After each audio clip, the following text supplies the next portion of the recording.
Lichess and Twitch. This is your host for the evening, International Master William Paschall. We are live from Budapest, Hungary. Welcome to the zombie apocalypse. Panda, is your breathing apparatus in place? All right. He looks good. What's up, Mr. Coffee? Asterbate, my buddies. What are you guys doing? So, we're going to get underway here with game analysis for the subscribers. Subscriber stream tonight.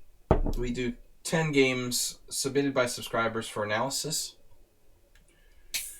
I was watching a little bit of candidates today, and I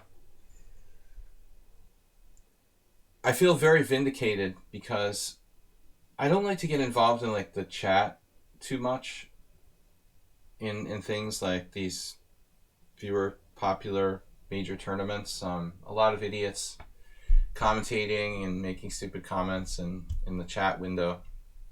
But I went on lichess and I made a few comments about the game today between Caruana and Ding Liren. And basically my feeling was totally vindicated by the result. I mean, it's a very interesting game. Caruana sacked the central pawn with he sacked the central pawn, having a +1 score after 2 rounds, facing his strongest opponent, sacked the pawn with black, really optimistic home prep.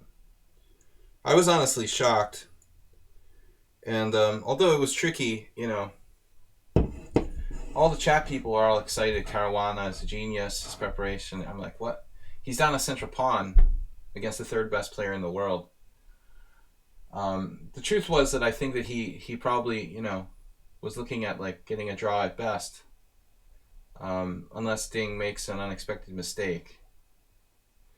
But anyway, I'm happy to see the tournament became more interesting. I was willing to wager on Ding after like 12 moves being very likely to win the game. And I made my opinion felt in the chat, and a lot of people didn't agree, but you know, I know a little bit about the game. So another thing that's funny in the chat, they think that chess is bullet chess. You know, they don't understand.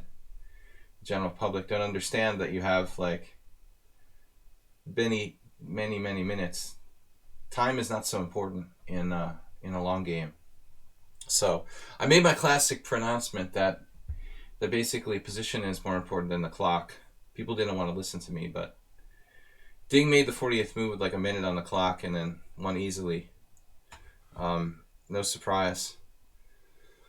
Anyway, congratulations to Ding Liren. Great game today in that. But I believe in my evaluation of the position. And I'm happy to see that Ding won, and the tournament will be more interesting now. I mean, maybe Caruana thought that he could crush Ding while he was -2 and knock him out of the tournament, essentially. But my feeling was like, it's not a knockout tournament, first of all. Secondly, you know, cornered animals are more dangerous when they're injured. You know, and I mean, animals in general are more dangerous when they're injured. And I think that, I mean, you know, it's possible that Ding was playing, you know, even better after losing 2 games. More motivated, you know. Should you attack a wounded animal? Not when that wounded animal is your primary opponent in the tournament. I think the Caruana would have been better off just playing normally, as if like he was playing solidly with black. What happened to the Petrov? Okay, I mean, just hypothetically, you know. Basically, Caruana unloaded like this like very super aggressive pawn sack that should be reserved for rapid chess and played it against the third best player in the world in a long game, hoping that it would, you know, something lucky would happen. Anyway, always attack wounded animals. It's a debatable theory. I'd rather stay away from them. So we got the subscriber stream. Welcome everybody. Uber driver says the FDA announced, the Federal Drug Administration in the United States announced an old drug previously used to treat malaria is going to be released almost immediately. Interesting. Okay, guys, let's hope that some good news breaks about the coronavirus thing. Welcome, everybody. We're going to go over the games that have been submitted. Who else is here? DK Guy, got your submission. We have a relatively new viewer, Fortuna Chess Coach. What's up? I didn't really see the other candidates' games. I only had time to look at Ding Liren versus Caruana. I mean, that's like their individual games are probably like the two most important games of the tournament, theoretically. So I was really only focused on that. Of course. I mean, I really thought that Caruana would have good chances to draw, you know, based on how complicated the position was and stuff. But I don't know. I'm not surprised in the least that he lost. I thought it was kind of an arrogant way to play, honestly. That can happen to us. Sometimes we become overconfident. Grishuk's no friend of the clock. Imagine that. He's like me in my old age. Different than me only in the fact that he's extremely strong in blitz. We're equally slow in classical chess. So, today's subscriber stream, Mr. Slowhand, is the first, if I can find it here.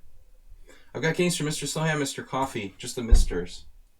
Let me read this correctly. Warnaki, Acerbate, Jim, LVN, and DK Guy.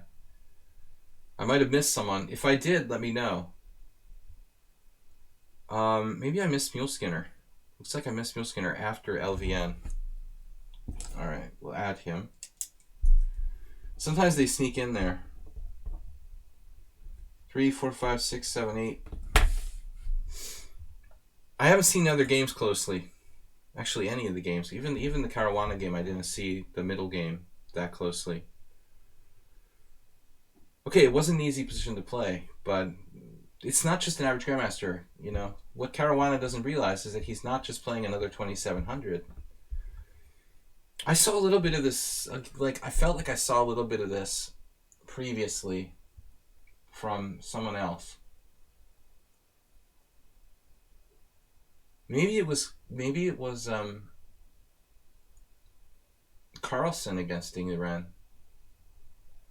Carlsen also has a tendency to kind of maybe not respect his top opponents as much as he should. I think you got to really make mentally a differentiation between like the top 5 in the world and everyone else. You know, I mean. All right, Mr. Slowhand should be first, so we're gonna get started. I have another King's Indian defense, all or nothing attack in the tournament on Tuesday. That was our Ponda Arena. Knight takes c4 in the opening. The computer gives Ding 0.2. Caruana was getting overconfident. I don't know which point you're talking about, but the normal knight takes c4 in the opening is like the secondary main line of that variation. E4 is heavily analyzed since the 90s. But I don't think he's overconfident. I mean, that's like probably like absolutely insanely important critical position for the Slav defense, DK Guy.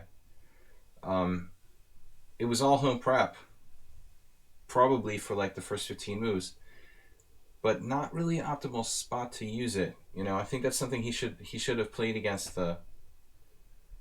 You know, E5 was a new move by Caruana, as far as I know. Although there could be, I don't know as much as most, so there could be a game with that I just haven't heard about.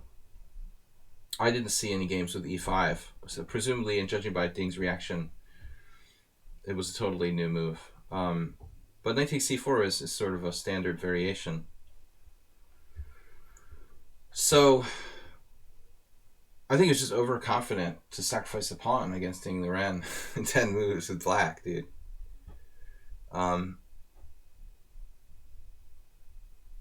lot of people are 2600. It's like nothing now.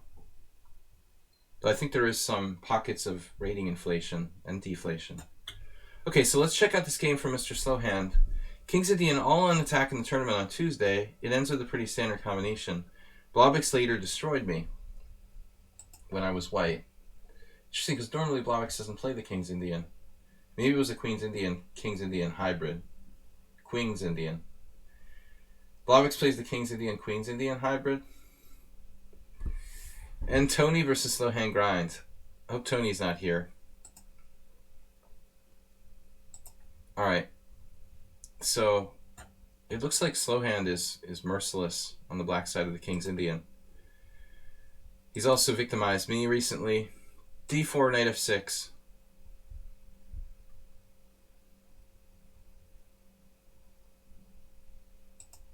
G6, Knight C3, Bishop G7, E4, D6, Knight F3, castles.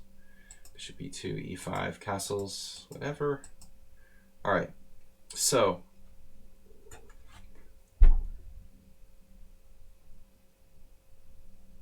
Mar-del Plata variation, main line. I am actually at a loss here after Bishop E3. This is an interesting move. This is a move. Gustafsson had already lost against E5, seriously? Oh my god. So there's a game. So was it recent? DK guy. So it should have been known. That's not in the opening explorer. I guess they were discussing that during the game live. So that's critical though. I mean that raises a question as to whether Ding was aware of it or not. Certainly the Ding's time use in the opening, well, pretty much convinced me that there had been no games with E5. So that's a very interesting factor. Did Ding know that or not, you know?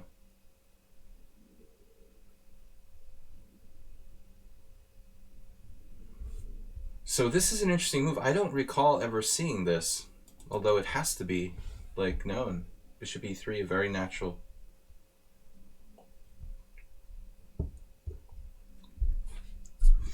A very natural move, in a way, supporting C5.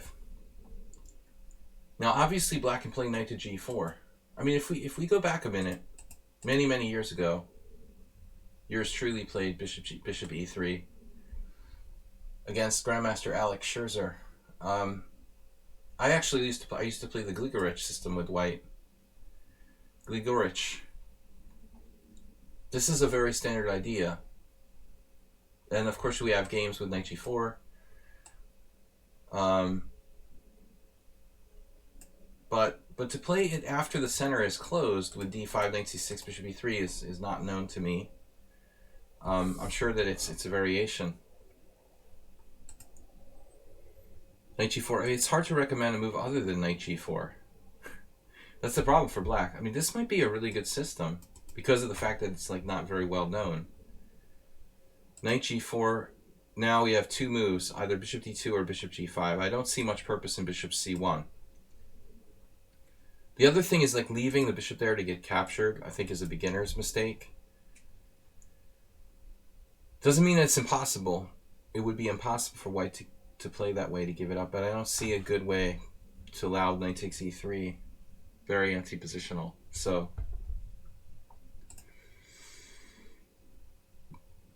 there's basically nobody here with white playing this, but a strange coincidence.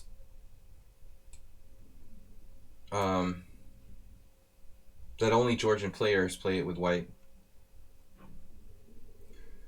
I think that's not a coincidence. Izoria, Sanakidze, and Gelashvili. We're going to call it the Georgian variation. I don't care what you say. So, yeah, Bishop C1 is just, it's a rep draw. You can't do that unless you're happy with a draw with white. The problem with Bishop C1, like in the Knight Orf, you play Bishop C1, black will just play Knight F6, and then you got to take a draw with white. So, if you don't want to draw with white, presumably, we can't play Bishop C1. Bishop D2 or Bishop G5, and I don't know which one is better. This is a really interesting idea. I wonder where Antoni got this. Very, very few games, but it's too much coincidence. It's Feingold from Georgia. Yeah, Feingold is in Georgia. They're the other Georgia. there are less Russian trolls based there in minor Georgia, western Georgia.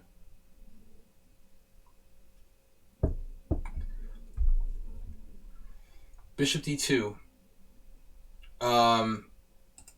f5, now knight e1. Okay, first question: should we take on f5? Is that a consideration?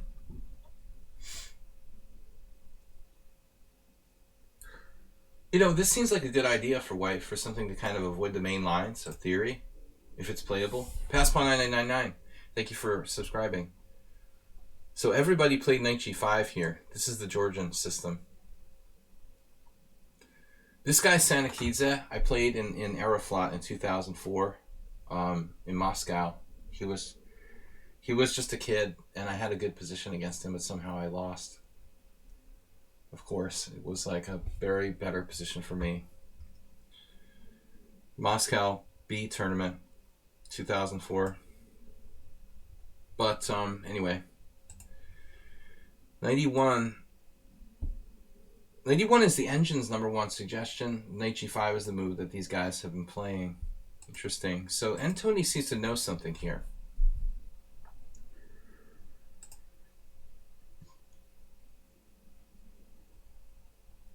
Knight f6 is not necessarily forced. I had a game with Walter Brown one time where I let him like take on g4 in a similar type of structure.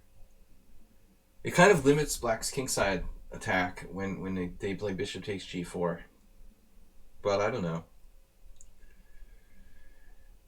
Like the computer's pointing out, you could play something like c6, allow bishop takes g4. I mean, I think that's not necessarily bad for black to allow bishop g4 all the time.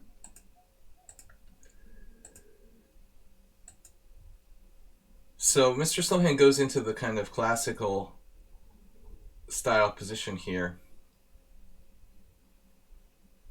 I mean, could this transpose to like a Korchnoi variation? I feel like I saw this game before. b4.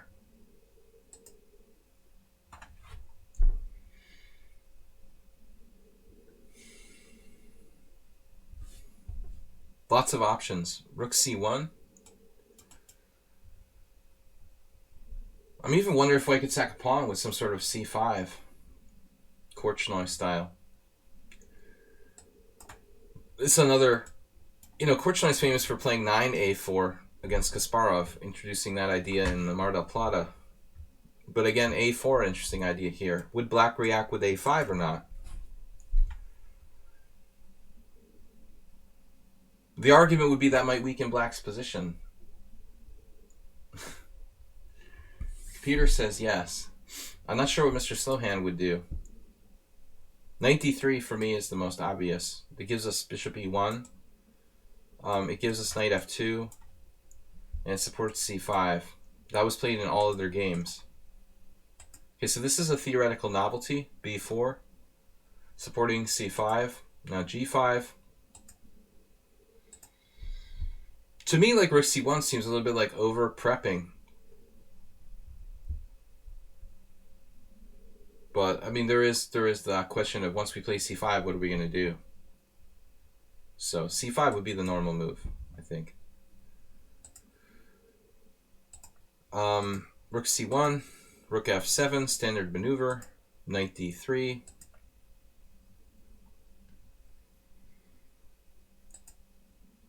Now, we could play knight f2. I'm just thinking like there's a possibility this will transpose to some kind of knight e1 normal lines. As I mentioned in a previous stream last week, I will not play these kind of positions with white. And I will not even pretend to understand completely what's happening here. I gave up playing either side of, like, well, especially the black side of the Mar del Plata, maybe 25 years ago. Just too much work. White gets checkmated too much, and it's just devastatingly difficult. Knight f2 looks like a good prophylactic move. Bishop f8.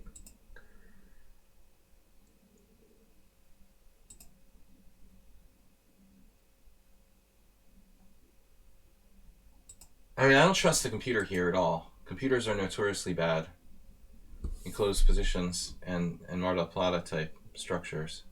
I really don't care what Stockfish says. CD5, maybe it's just better to keep the tension somehow. Knight F2 drops a pawn. We can't do that. King H1. We had a similar game last week. It was actually Mr. Snowhand's submission for last week, where he did like Bishop H3 or whatever. So CD a little early. CD. This looks reasonable. Rook G7. And so the problem is with this move, White is threatening nothing. White is threatening nothing. He's not threatening A7. He's not threatening C7. He's not threatening D6. I mean, there's no threat. So another problem is that E4 is no longer guarded. I mean, can't we just go G4 here? What would happen if G4, pawn takes G4, knight takes E4? I mean, there are actual variations in the normal Bishop E1, King's Indian. This is now huge. Oh, we're just dropping a piece. Sorry, guys. Sorry, it's not even possible. You're dropping a piece to Queen B6 check. What? Oh, no, Knight F2. All right. Knight F2. So, G4. If check. Yeah, G4. We don't get two moves in a row. Yeah. All right, G4. I like G4. If takes, knight takes E4. Doesn't automatically win, though, and these positions can be kind of tricky. All right, I can understand not going into it. So, what do we do? This is someone else's game. We're analyzing games submitted to me by our subscribers. Just the A6 seems almost... I want to see what the computer says. H5 or G4. Queen B6 check, knight F2, G4. That's an interesting idea. Queen B6 check, knight F2 and G4.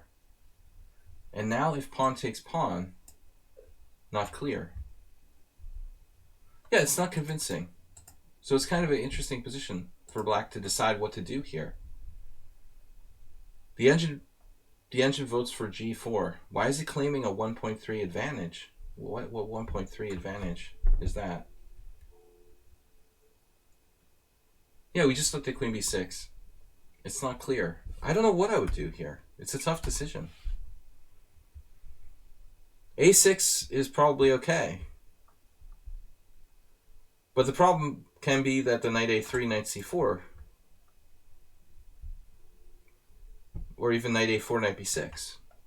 I guess A6 isn't bad. I mean, I would seriously consider B5. This would it would shut down the knight for some time to come. I don't know if it's worth it or not. Generally speaking, yes, you don't touch the queen side. The standard way of playing the King's Indian would be to focus completely on the king side, not touch the queen side. Even sometimes sacrificing that pawn on A7. There's more than one way to skin a cat. Yeah, I mean, G4 is interesting. It's a tough decision, really. A6, knight C3. I kind of expected knight A3 here, because you'd really like to go knight C4. And if black plays B5, I mean, he might later regret that. It does weaken the black queen side, ultimately. Tough decision, really. Okay, A6, knight C3, H5. Another thing about H5, like if you play H5, sometimes that's a square you can no longer put a knight on. So a lot of experts in the King's Indian will try to attack without playing H5. Here, I guess it's not possible. This will just get taken. We would prefer to play G4 without H5 if possible. So, all right, H5. Now Bishop F2. Just...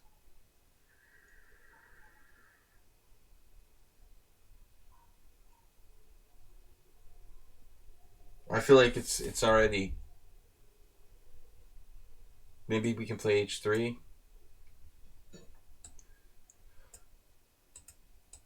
At the end of the day, I mean, it looks like White should have played knight f2 to begin with, probably, to try to slow it down. h5, h3, g4. Now we start to get pawn sacks like g4. This is like very typical style position. You sack a pawn. Nakamura would love this for black. I don't know. White didn't know what he was doing well enough. I don't know either. Knight c3, h5, bishop f2, g4. Looks like the best try, but g3 is coming. g3, very strong threat. Percy Hepworth, I heard there was some in-depth game analysis going on. King h1 looks like the only try. And now g3, very similar to last game we saw last week. And taking that, as I learned against Alex Scherzer in the game I mentioned earlier from 1990, around 1991, I think that I lost pretty bad. You can't really take the pawn, but it's like The Godfather. It's a choice you can't refuse. An offer you can't refuse. Either way, it's bad. Good job, Mr. Coffee.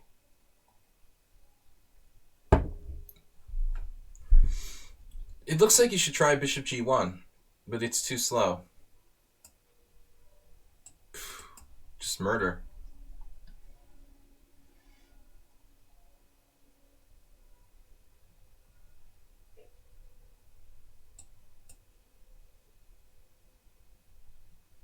But this is interesting. If he plays bishop g1,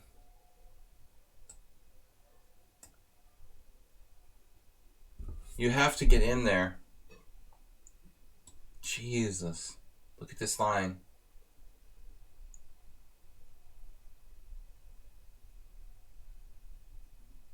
There's no defense for white immediately.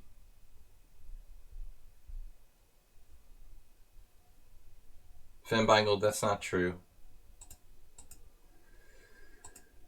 All right. Don't make up things. Alex Scherzer didn't go to prison. g3, bishop g1, knight h7, knight a4.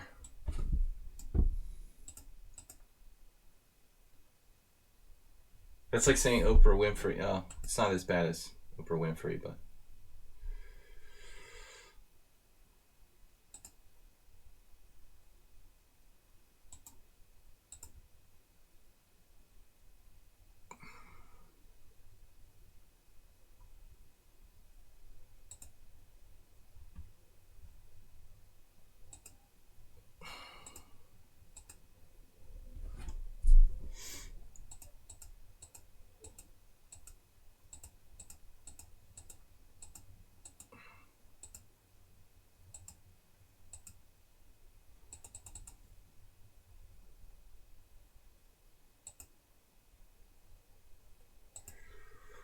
All right, so I'm going to refocus here. g3, bishop g1. This looks bad too, honestly. Quite dangerous for white. This is +2, even this.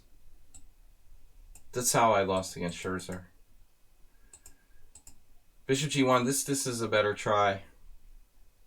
This is a really neat variation now. I think the coolest variation of all was knight h4. If h3, bishop takes h3.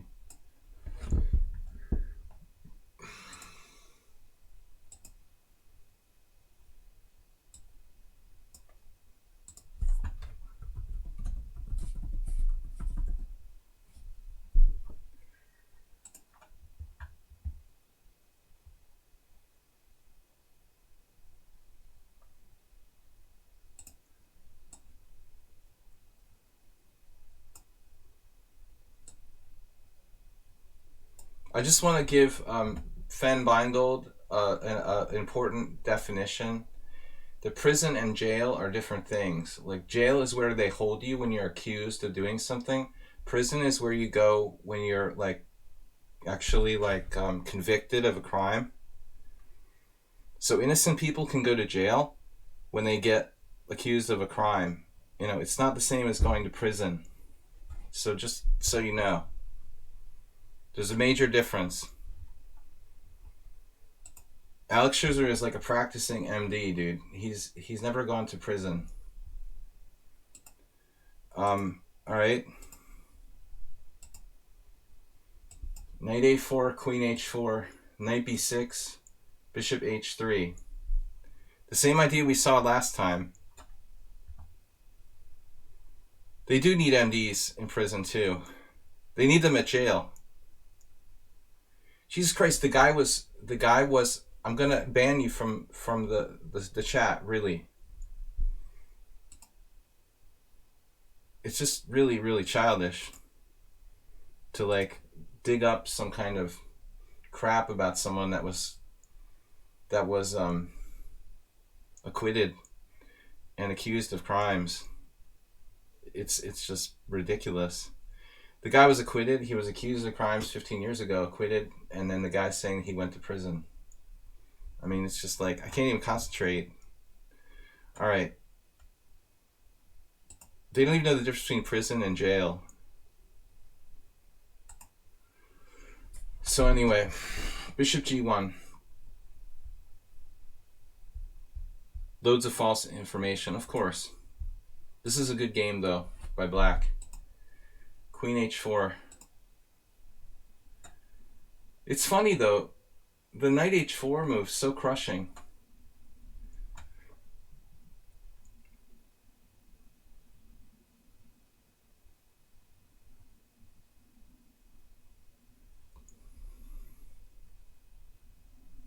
It's amazing how crushing this is. White's best move would be to sacrifice the exchange on c8.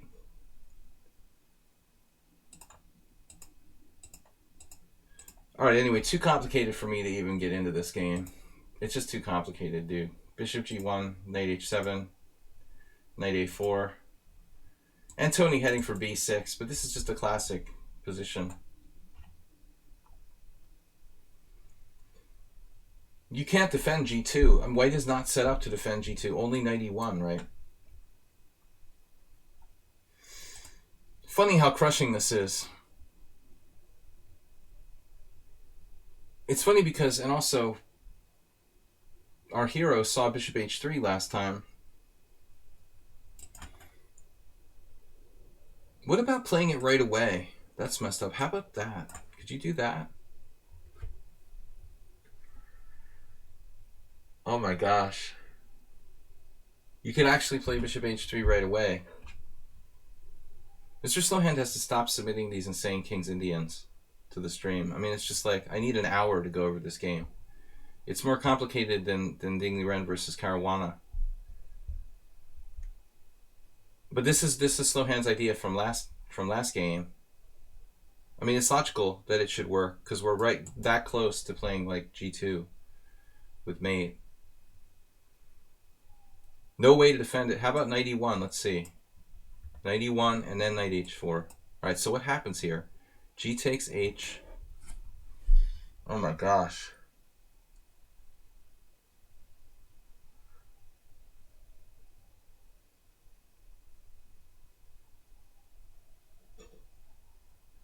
What happens on queen g5? We just take on g3? What's this? Gotta turn the computer off. It's making me crazy. You have to go queen d7 here to go here. Wow. That's hard to see. So both sides made some mistakes. Knight a4, queen h4, knight b6. This piece is the key to the attack in the King's Indian. So now Mr. Slowhand plays bishop h3. He sacks his rook on a8, and Antoni doesn't take it. I mean, this looks insanely dangerous. We're still on Mr. Slowhand's game. Way too much time on one game. Sorry. I got distracted defending my client.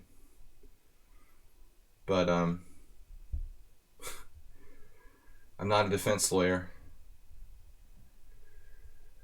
Bishop h3. I still don't like to hear people like falsely raking up things from 20 years ago that weren't even true.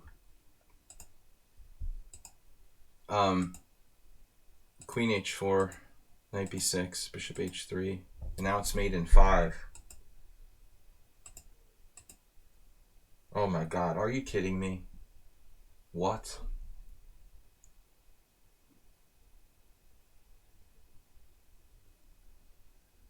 I've never seen anything like that in my life. I mean, I played the King's Indian a lot with black back in the day, and I've never seen that made before. That's insane.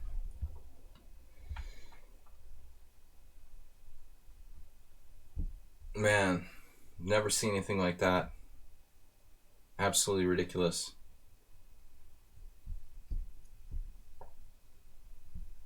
Queen h3 check, king h3, knight g5, king g2, knight h4 check, king h1, and g2. Komodo-like win. Exactly. Insane. Alright, man. Too much for me.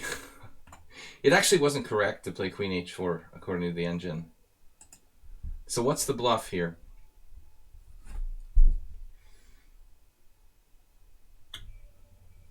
I mean, the key is black doesn't have a knight getting in there to h5 and g3. So the only threat is actually that. Bishop h3. White plays knight b6. Now this. So what happens if you defend h2 again? I mean g2? Presumably knight e1.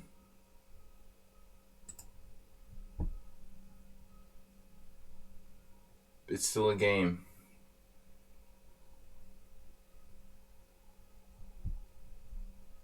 Man. The average math teacher dusted from the basement. My math teacher ran the chess club in high school. Alright, I'll picture him. I'll picture you like him. Let's go on to the next game. These King's Indians just drive me nuts, man. Mr. Coffee's up next. No more classical King's Indians, please. I have no idea what I'm doing, you know. That's why I gave up playing this. I feel like the game controls you. You don't control the game when you play, especially the black side of the closed King's Indian. It didn't feel like you're playing chess. It just feels like you're going down some sort of narrow path that's like forced by the sequences that are required of the position. I didn't feel like I had any room for creativity, like playing the black side of these lines. It's fun, like checkmating people, but when you don't checkmate them, it just doesn't feel like there's any room for like individuality. But Mr. Slowhand seems to do a good job. Mr. Coffee, where are you? Subscriber stream analysis. We're going to see something a little different stylistically here from Mr. Coffee. Thanks, Mr. Slowhand. Sorry for messing up the stream. Not at all, man. You're not messing up the stream. I don't think I'm equipped to deal with that, to analyze this insane closed King's Indians, let alone play them. Thank you, Mr. Slowhand, for the donation. Knight f3, g6, bishop g5, and the Tory attack. The anti-King's Indian. Very annoying to play against. Okay, what is this? Mr. Coffee, who are you playing against here? Sobti, 2019. It was a bad year. I'll play the King's Indian every time if you don't play G3 systems. I don't know. I've tried everything. I just don't want to get checkmated. So c6, I don't really get for black. Not sure what that does. e4. And now queen a5. Threatening the subtle knight takes e4. I bet Mr. Coffee saw it. He did. He played c3. So my stopgap phrase is queen a5 is always bad. It's like totally not justified queen move here. Now d6 would be much better than c6. h3. So okay, h3, Mr. Coffee. It's not a bad move, but is it necessary? I guess it's necessary because of h6, bishop e3, knight g4. If you feel like that's a threat here, you want to come back to e3 with your bishop and to avert knight g4. But on the other hand, I mean, as you know, it's probably more common to play bishop h4, oftentimes in the Tory attack. It's a tough call. He is going to garner your bishop, possibly, with h6 and g5. I doubt h3 is a bad move. What would I don't know. What would I do? Bishop e2. Are we afraid of this? Like h6, bishop h4, g5. You know, the standard bishop g3, knight h5, I presume.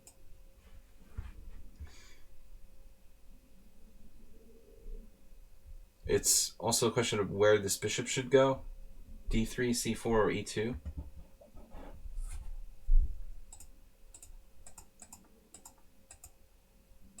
So h3.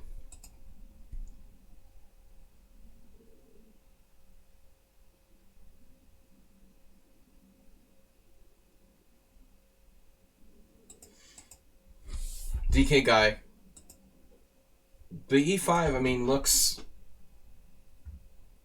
looks kind of out of character, honestly, for white. You know, in this position. I don't really like this over here, that relevance. But I suppose you could play it and take with the... You could take either way. I would take with the knight, I guess. Becomes more like an Alyekin's defense now. If you take with the pawn, I mean, the pawn looks overextended.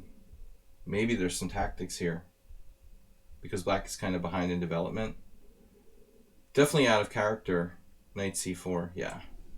Out of character for the system to play e5, but it's possible.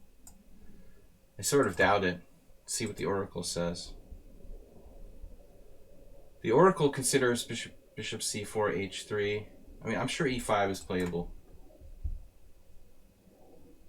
I think just systematically out of character.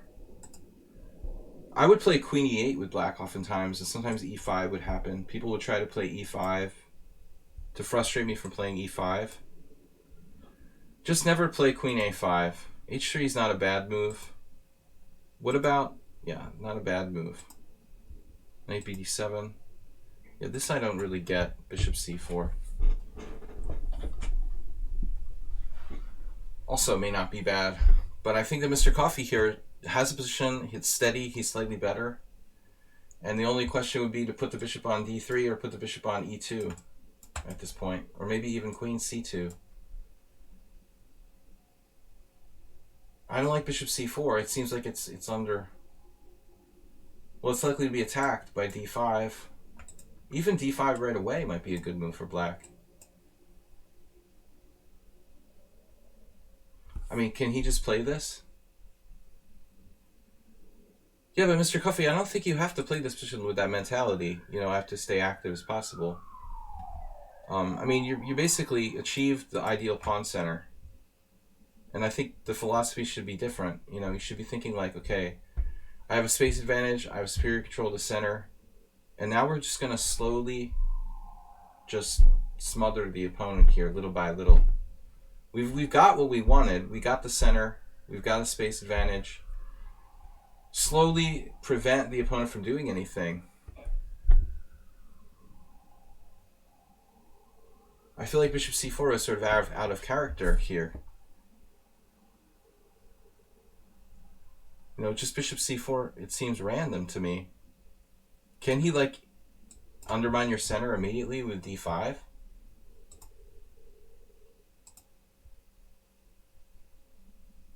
The engine still considers white to have a massive advantage here. It's kind of exaggerating, as always. Stockfish is constantly lying, like saying white has a pawn plus in every position. This is a pretty good exchange Caro-Kann for white. The knight is misplaced on d7. It should be on c6. White is slightly better. But there's also knight b6, maybe. That looks funny with that queen on a5, though. I would definitely play d5. Still, you have an advantage. Yeah, I mean, queen c2 is a solid move. Pretty standard. Bishop e2, bishop d3. I would think you should just aim for that. Just maintain your center and you're always better. Bishop c4 seems a little bit... It can backfire. If he's able to play d5 on that bishop, you're going to get your center is going to get traded off. Now, you know, now it's a different structure. I mean, this bishop here could be extremely, extremely, extremely good. I mean, this could be a completely different situation. I don't think the black should play e5. He should play d5. This type of structure, absolutely different now. I mean, I think if you play a4, the computer is recommending a4. But I mean, the main thing would be to maintain the bishop on this diagonal. And you're better. If he tries to play like bishop e6 at some point, that exchange is good for white. Black ends up with a central pawn fixed on a dark square. You have a good bishop, he has a bad bishop. Basically, that's the problem piece for black, the bishop on g7. So he's going to need to bring that back into the game somehow later on. I played enough with black to understand. And maybe he should even take with a knight here, no? I mean, trading pieces. I know he has a backward pawn at d6. But what do you do now?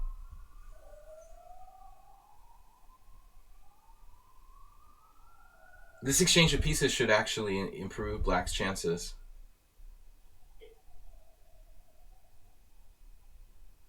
But you may have something concrete. Knight e5. Maybe you can play queen e5. That's a really weird move, but maybe good. Knight e5, queen e5, f4. Sketchy but playable for black. Queen e7.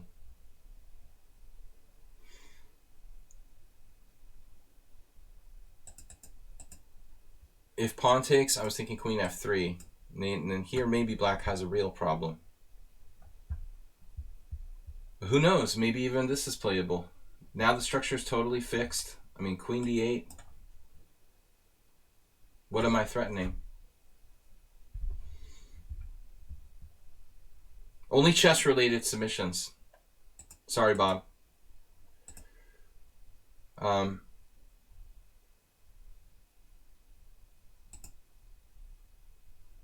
Good evening, Padre and Tony.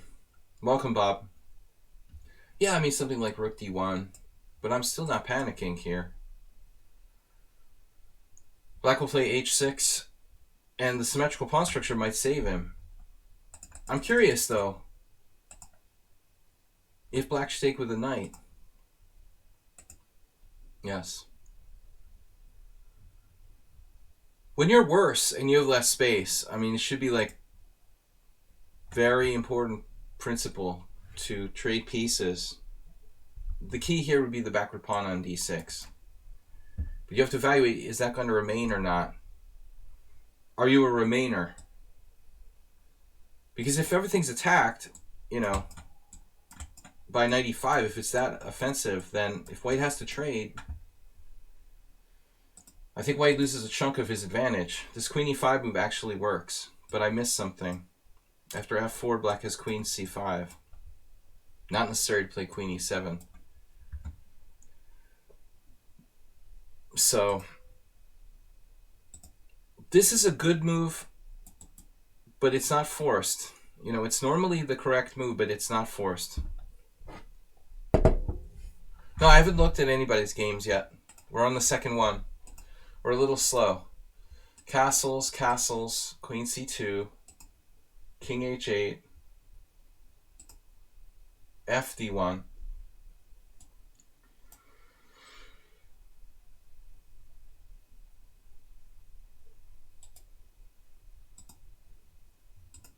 I would think Mr. Coffee, like, rook e1 would be a standard move, kind of overprotecting e4. And the other rook maybe want to reign on a4. Well, I can understand rook fd1. Here is a horror. I can't look at c5. I mean, that's just like positional loss of game. I mean, c5's forget about it.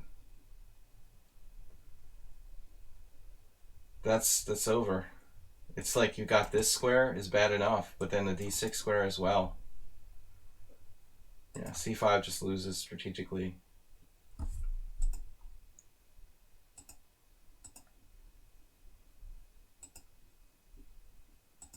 I know you like to play bishop takes f6, Mr. Coffee, but again, I think we're going down the path of helping the opponent by trading pieces.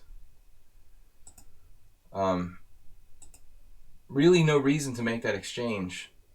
I think just any number of good moves here. Knight f1 looks good.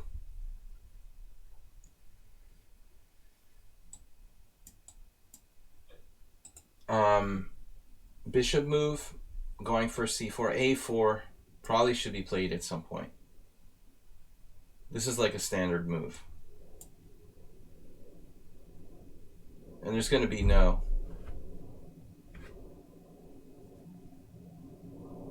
way for black to have any counterplay. These two squares should lose the game. So it's a horror show. I mean, c5 is like the worst move on the board. It doesn't lose material. But I don't like bishop takes f6. Black remains with this kind of bad bishop. And still white has an advantage. But I don't think you're helping yourself. Bishop d5. I don't really like that either. Okay, you've got this. But I'm not sure we should clog the d file. You're obviously clearly better after bishop d5. I'm not going to argue that, but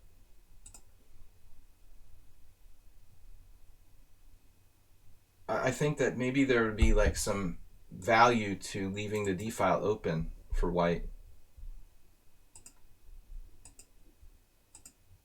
Mr. Coffee goes into the ultra simplified position now.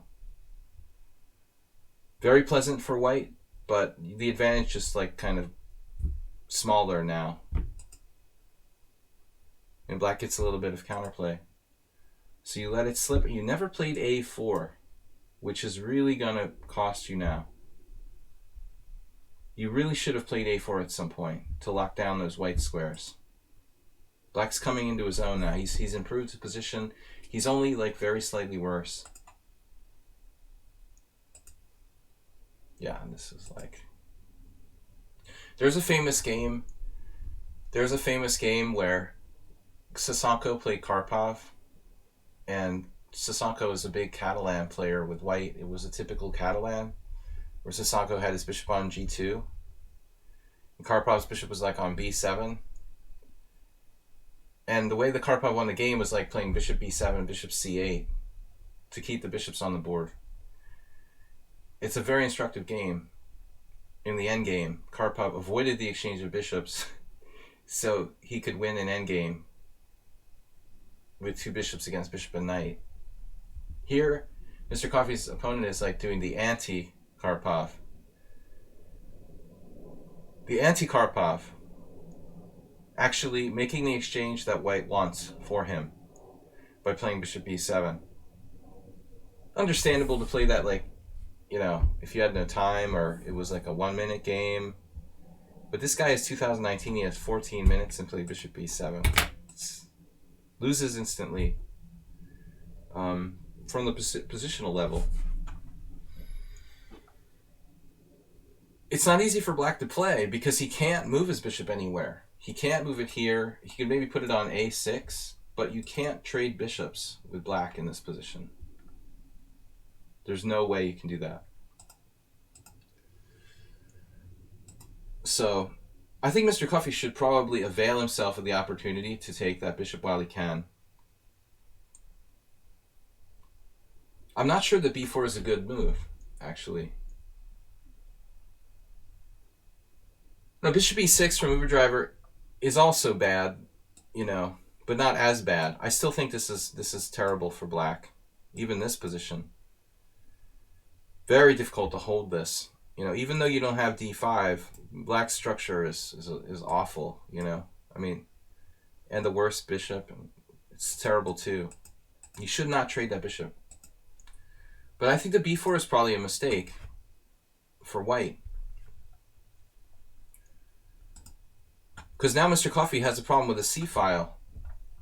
So Mr. Coffey's simple chess here, just like bishop takes b7 and rook d5. And you're in a good, you have a very good chance of winning the game. Dingley Wren would win this position against Fabiano Caruana. This is like classic, the most instructive chess games ever played. Chernev. Several examples with the d5 square. It's usually the Sicilian and the Roi de Pez or something. This could have been a Roi de Pez. Black can try something like that. Of course, Mr. Slowhand. Of course. Like bishop g7. Yeah, I mean, I think that's what he should do, more or less. He tries not to trade pieces, play for some sort of counterplay. If you can play h6, g5, f5, play for a kingside play. Yeah. But whatever he does, he shouldn't trade white square bishops. But Mr. Coffey's b4 probably makes this position like less good. No, at the end of the day, it didn't ruin Mr. Coffey's position. Because if he takes, okay, the weak pawn sort of disappears. But again, like probably the best move for black in this position is actually bishop c8. No doubt, you know, 100%. Defending b5 and avoiding exchange of bishops. It's a difficult thing to live with the bishop on d5. It's like the Sveshnikov, but he has to. And here we go into an endgame. The problem now Mr. Coffey created himself was this. You completely created this issue by yourself. Like there was no reason to play b4. As a result of b4 now, black has enough counterplay against this a3 pawn that I'm afraid that white isn't even winning anymore.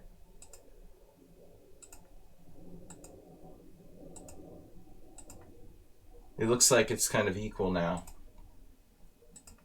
Black should probably exchange queens and grab an open file. Grab a cold one. Or at least play rook c8 or something. Actually, the queen and knight combination is good for white, objectively. I think that black should trade queens. Okay, he wins a pawn here. I guess that's good. Never mind. Yeah, no, it just wins the pawn. It's good. Yeah, Mr. Coffey just went south. I mean, it was a great position, dude. Now you're groveling for a draw. On f6 bishop, on e5 pawn, pressure on b5. Looks like Mr. Coffey's going to hold. Still he's holding on. No, with all the pawns on the same side, white could even win. But objectively, this is a draw. You got to try, though, now, with the queen and knight on the board.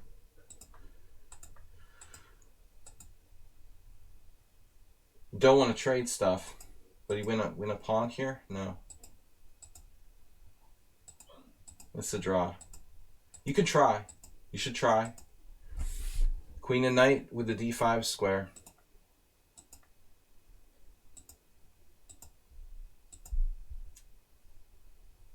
Oh no.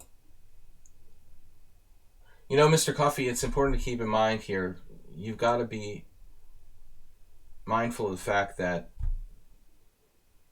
you know, very likely this position after queen takes f2 is a draw.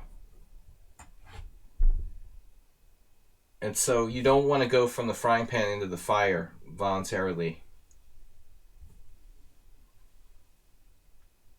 I would assume that you can actually lose the f2 pawn, trade queens, play knight f3, get your king over, play g4, get your king over to like e2 and make a fortress draw, you know. So play knight f3, and if queen f2, bishop f2, g4, and the king is coming over here, and I don't see how black wins this position.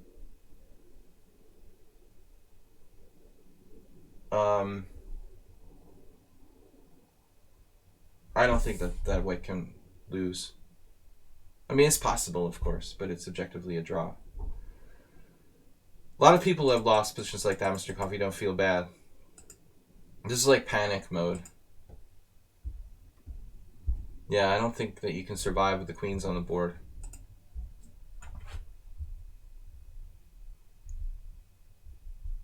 Looks really grim. But who knows? I mean, if your knight had a permanent outpost, you'd be alright. That's not going to work. Yeah. Alright, man. No, you had a great game. Okay, we're kind of slow today, so I'm going to speed it up to get through the games we have. We have more submissions. Bob.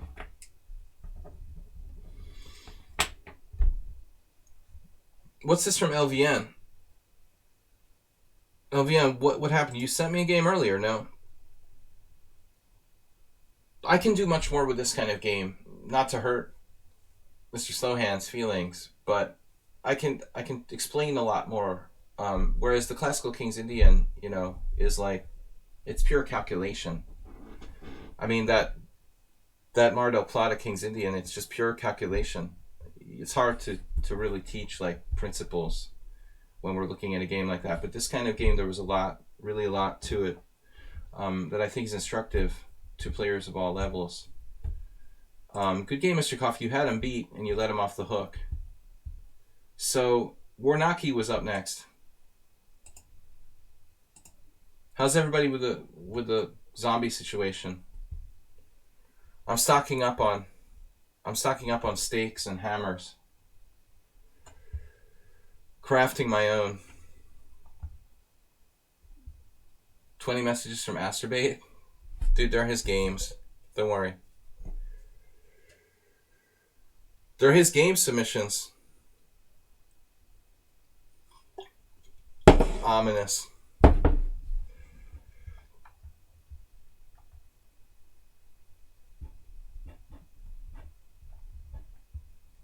Where are we at with Warnacki here?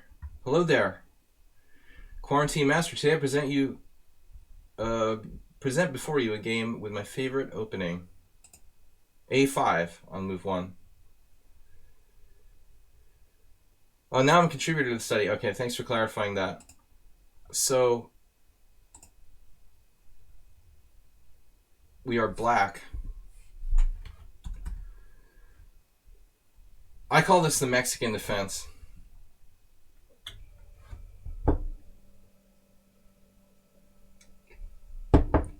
But a lot of people, like the lichess Opening Explorer, considers this to be the Mexican defense. Knight f6, c4, knight c6. I was taught that is the two knights tango, promoted by international master Georgi Orlov. And I was always explained to me that the Mexican defense was this, but whatever. The Lithuanians have won. The Mykonos defense, d4, knight c6, e4, e5. This is a favorite of one of our subscribers, Ubatis. He loves to play this. I mean, I think with white, you can get away with it more. With black, it's tough. I'm surprised more people don't play d5 here. But, you know, a different position you might want to look at.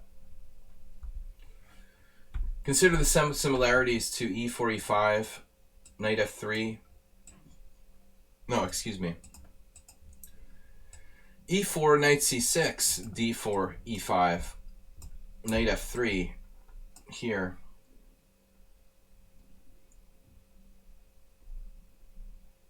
Yeah. That's the scotch. No choice now. This is slightly different. Now we play e5, knight f3.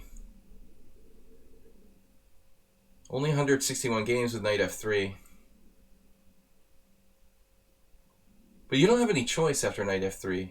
Black has no choice. Like d6 is really... Okay, d6 is a kind of Steinitz. It's passive, playable.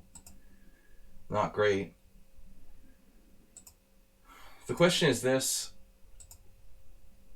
Man, this is tough for black to play. I couldn't play this. It just makes me think of... I don't know. The last time I lost against Erdős Viktor, all my pieces were on the back rank. Spectacular Camel is here. All we need is knight b8. So knight c3. Knight c3 probably not most aggressive. The Spectacular Camel is the Ubatis I mentioned who loves this opening. Just showed up just in time. 5-minute game. Alright. Anyways, I don't like knight c3. The h4. Extremely strong. White has a kind of good score here. You can play h4 anytime. Move 1, move 2, move 3. It's never too early for h4. It's over after h4. Which book on the Latvian Gambit? I think I have that. Was that Tony Costin?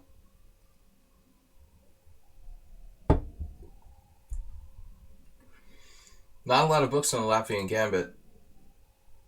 h4 is really strong. I like knight f3 though. You can play h4 after that as well. Then h4. Extremely crushing. I don't like black here. Ubatis is going to be mad. But knight c3 gives black time to get out of the box, it seems like. No, here, I mean, you know, probably here. This is the best moment to play knight g6, I would think. Now h4 is a pawn sack. Still probably strong. Computer likes it. It's a novelty. Move 11. We might have time, but I don't guarantee it. I'm kind of slow today due to pandemic. This is a cool spectacular. It's speculative and spectacular for white. You could play a5 maybe in response. The lobster versus the crab. It's a little bit too deep. You can always just give that pawn away. Bishop e3 is the normal move. Spectacular Camel's had this before. But no. d6 is kind of passive. Okay, but playable. You know what's interesting here? Only 0.4 advantage for white, according to the engine. I'm really surprised, frankly. Spectacular tactics. Pawn dynamic. Stockfish loves space. I'm actually really stunned that it only gives white plus 0.4 here. That's almost like it's malfunctioning or something. El Rosador, welcome. So, knight f3. I mean, basically, this is a problem. We no longer have those bishop moves, so we're going to have to turn into a King's Indian. I think you should play g6. Alexander against Karsten Hoy from the Troll Masters 1991.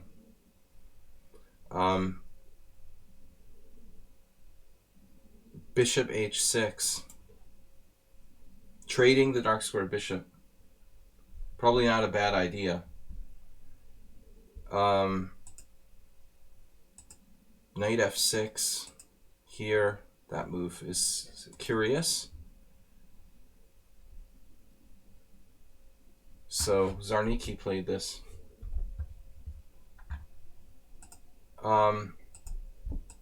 Okay, it's like transferred to a. It's practically a normal Pierce now. It looks like.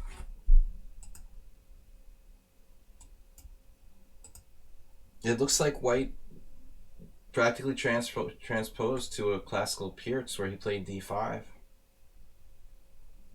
But why not c6, man? I like this move. Spectacular hates it.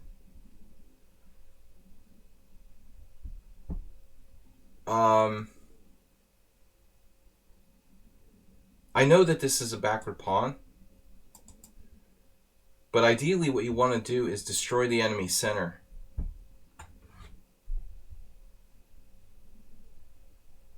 I think you're going to just have to calculate. What's he going to do? Take, and then bishop c4, threatening this and this.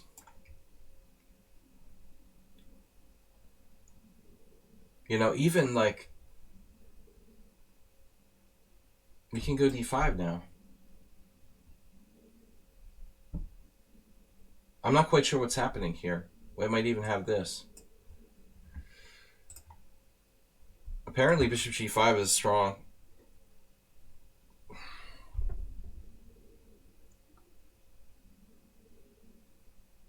Yakov Estrin.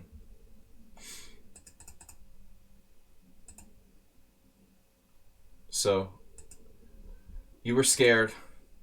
The computer is scared to play it too. This is an interesting move, knight d7. But I think the break against the strong point needs to be calculated. Like that is every individual situation should be handled differently. But you have to at least consider it strongly. It comes down to tactical considerations, you know, whether this move is good or not. I think if you didn't consider it seriously, you're making a mistake. Positionally, this is a good exchange for white. Now, a4 a good move, a6, and then you play bishop c4. Yeah, this is on a level with like Mr. Coffee's game where the guy played c5.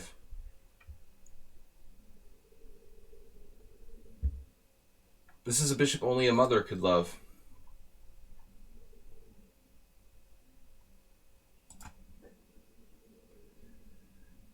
It's like that bad child that the mother still loves it, even after all the horrible things it's done. But bishop c4, it's a black sheep. You know, this is a white square bishop for white square bishop in a structure where black has all the dark square pawns and white has the white square pawns. You know, it's a contradiction. You know, on the one hand, you're not supposed to exchange pieces when you have more space, but on the other hand, you're supposed to exchange when it's like your bad bishop for the good bishop.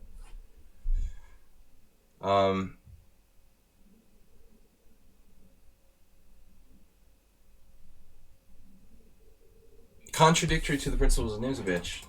Yeah, I mean, that's what this is, dude. It's contradictory to the principles of Nimzovich. You're attacking the head of the pawn chain at d5. But if it's your only source of counterplay, you know, it may be good. It's also destroying the center. If you destroy the enemy's center in your territory, that's usually good.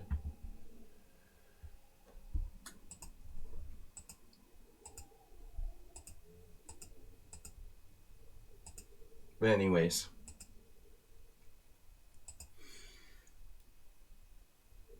I recommend a thorough study of the games of Joseph Henry Blackburn if you don't like c6. There was this awesome game he played. I don't remember who it was against. Here the engine wants to play c6. I'm a little reluctant to castle when I don't know what he's doing, you know. I'm afraid he's going to play g4. But I guess you'll have counterplay on the queen side. Alright, castles. If he goes g4, you blast him on the other side. Can you cover the line and appear to the bishop b5 check and the black knight on g4? Oh, Jesus. Pirk alert. Get the book by Alexander Chernin. That's all I can say. I'm not an expert on that. Castles b4. So white likes the queen side. Now you played c6. Now it's really strong.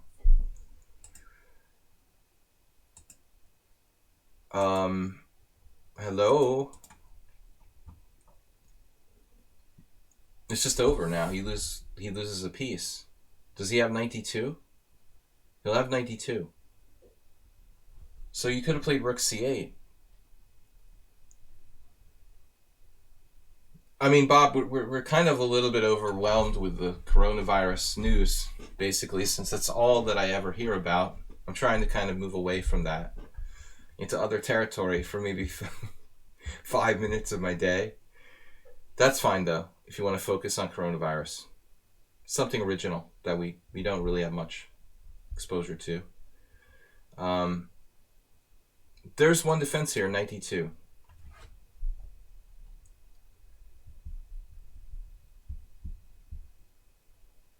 So I honestly don't see how we win a piece after rook c8. What am I missing? Oh no. Oh no, so we play rook c8, 92, rook c4, knight c4, then queen c7. And then on queen d3 we play rook c8. So it's like a 2-for-1 sale. They have a 2-for-1 sale. Rook c8, knight d2. Yeah, this is it. Rook c4, knight c4, queen c7. It's all very logical, though. Queen d3 and rook c8. What happens here on knight b6? It's check.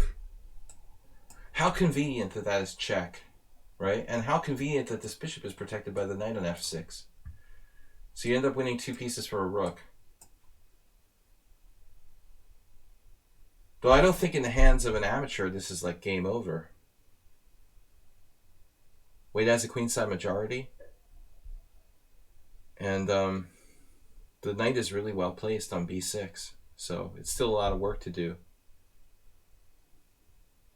So you play queen c7 first. And he can answer with knight d2. Queen d3 isn't as good.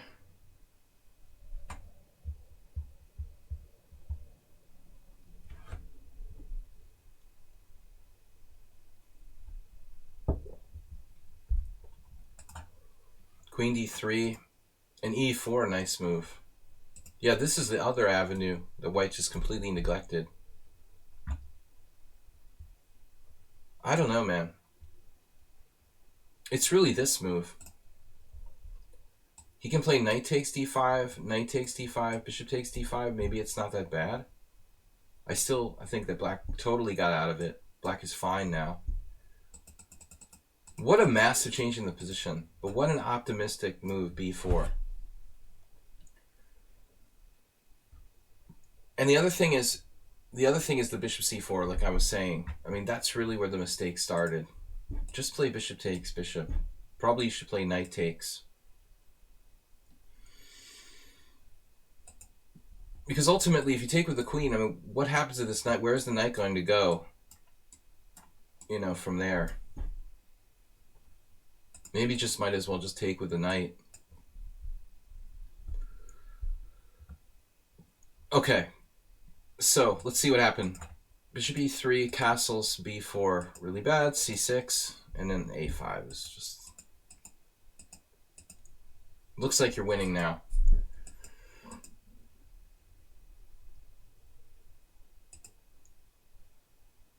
Fancy move, nice. Now you get the whole rook and nothing but the rook.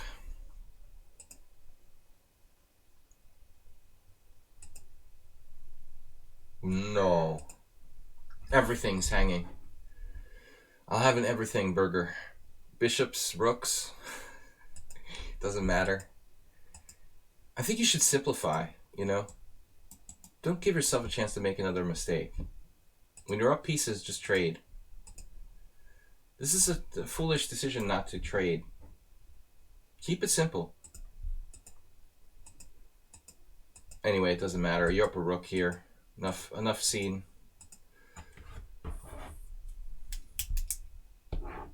Next. Bob? Oh no, Asterbate.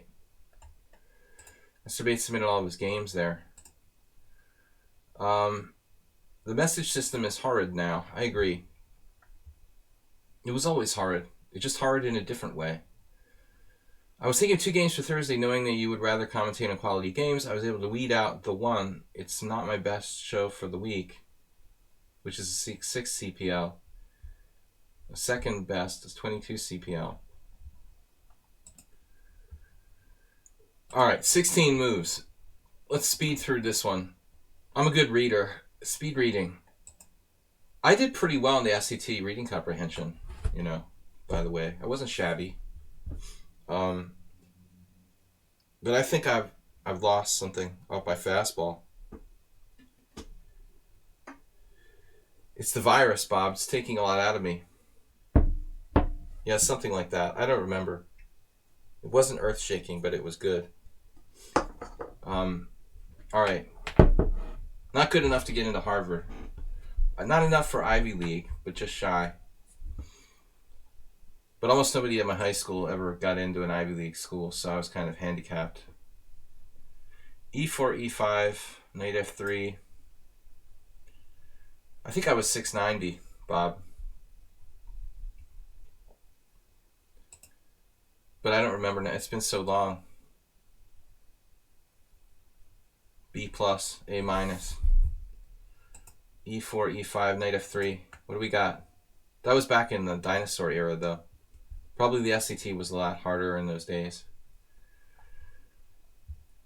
Is this the right one? Asterbate. E4, E5, knight F3, knight C6, bishop C4. I can't remember. Bishop C4. I don't even remember which one was better. Now he's got me on the SATs. Anything but chess. Bob, we're already lagging behind here. Let's stay focused. Do you have ADD, Bob? No, actually, you focus too well on specific topics to have ADD. Knight C6, knight F6. HTFP. You're one of those... Your parents, they signed you up for those fake testers, right? You got those people to come in and take the test for you? Or your test was arranged in a special place? Bob will have to do an investigation. We'll have Juicebox and Bob do an investigation into HTFP's SAT score. Sounds fishy. Have I been tested for Hungarian knowledge? Not yet, no. Anyway, so D3, bishop C5. Critical line. Castles. And I like how the engine gives rook E8 a question mark.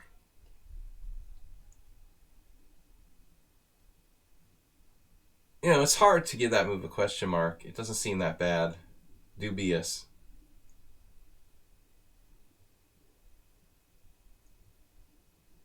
But, knowledgeable people know that D6 is standard. A6 is standard here. Those two moves. A5 is a modern trend, too. Apparently the A5 hasn't caught on in this exact position. Only played in a handful of games. I'm sort of surprised, though. At least we got Bob off the coronavirus topic. Rook E8. So F7 is probably not an issue. It's like the bishop's opening. Zoltan Varga, my friend, and former teammate, just played rook E7. This is standard procedure for like bishop's opening with white. They're vampire zombies, or these are just normal zombies. Rook E8, knight on BD2.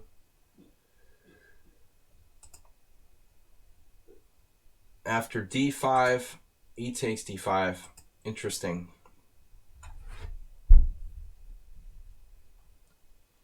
Move 11 should probably like this move. Are you here, move 11? You're big on playing d5 on the black side of these type of positions.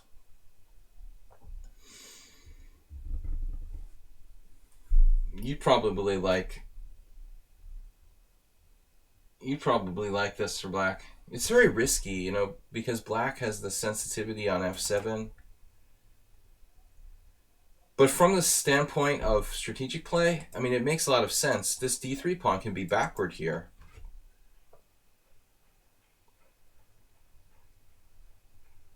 Some strange clapping outside on the street. Maybe British football fans desperate for a game. What is that?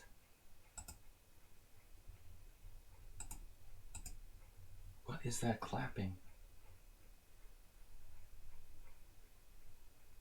It's literally like a couple people clapping. Knight takes d5, knight e4, bishop b6. Much more aggressive than bishop e7. Oh no.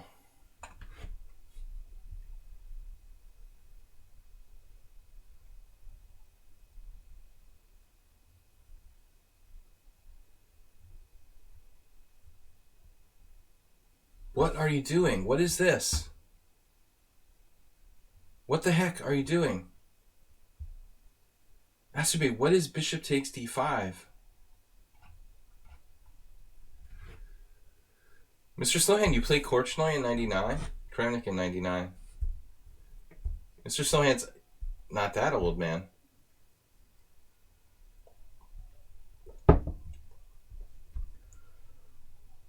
Masturbate, what are you doing? That's your best piece. It's also the only thing that kind of helps protect your backward pawn on d3. Masturbate, this is like the worst move on the board. Bishop takes d5. I've never seen you make a move like that. What were you thinking?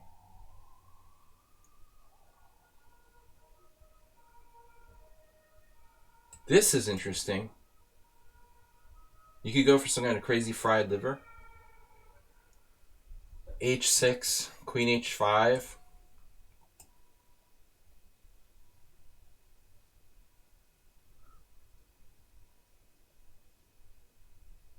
I mean, this has got to be at least interesting, right? That looks like fun. Maybe only a draw? Do I hear a draw? No. This doesn't work too well. Bishop f5. Maybe not. Maybe black has seen better days here. How serious is this move? Bob donated a tier 1 sub to Fortuna Chess Coach. Man. Masturbate, is this for real? Knight g5? Can we do this?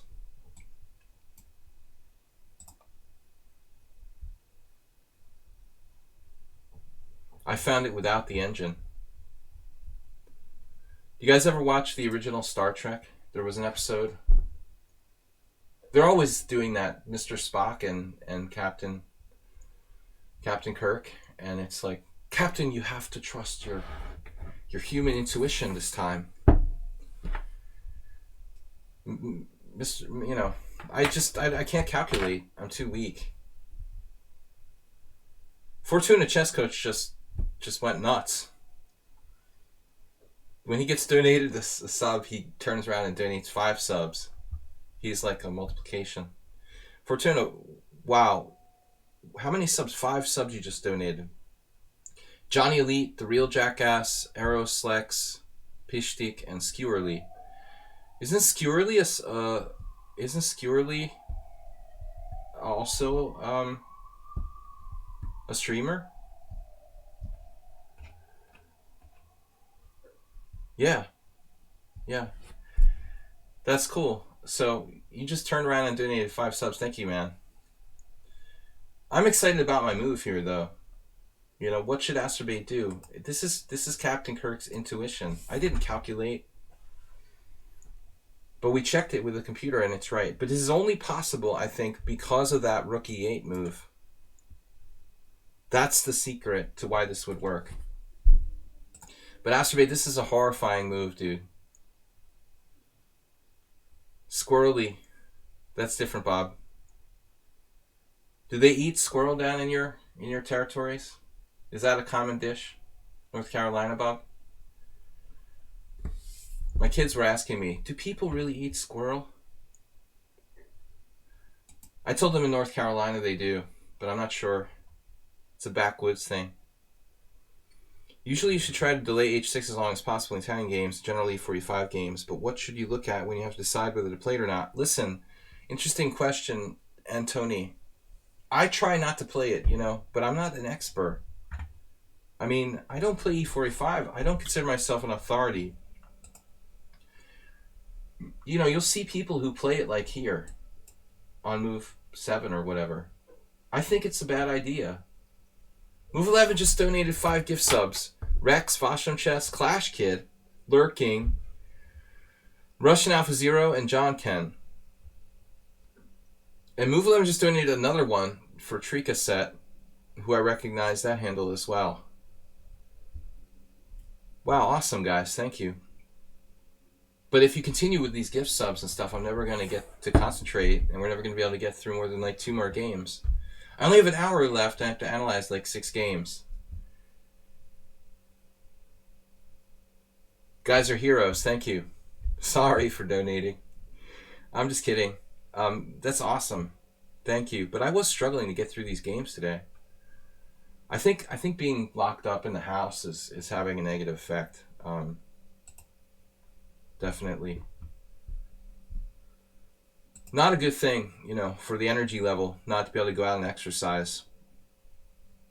10 minutes per game. That's what we got. All right. We'll try to stay on pace. But thank you so much, guys. Move 11, Fortuna, Mr. Slowhand, and Bob, who started Bob donated merely 1 sub, but he started the whole trend. Trendsetter, Bob. Very important. Start the trend. I thought the faster said, yes, sir. I need glasses. Anyway. Alright, guys, don't do this. Don't ever do this, man. This is your best piece. After bishop takes d5, I think I'm surprised white isn't worse. Now he does it.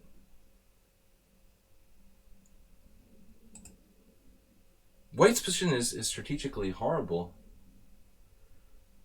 But it looks like the computer has a way to get away with this like c5 threat. Noah's Ark trap. This is like the only way, apparently, some tactical salvation that the Astrobate's position isn't like just garbage.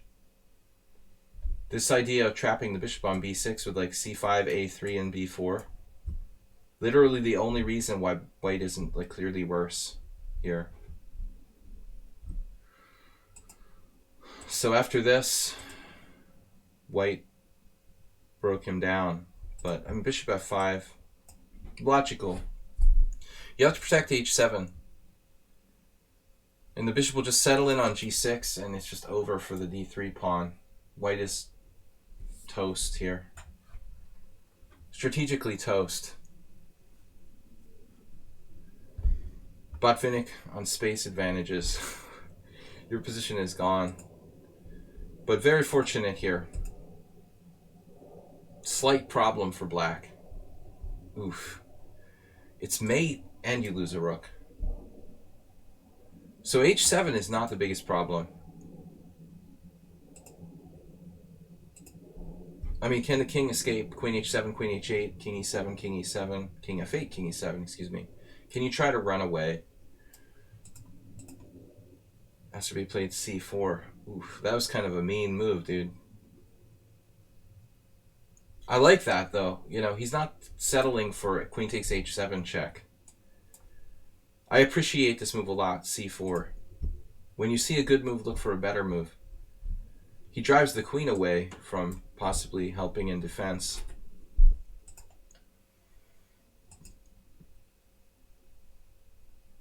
Damn.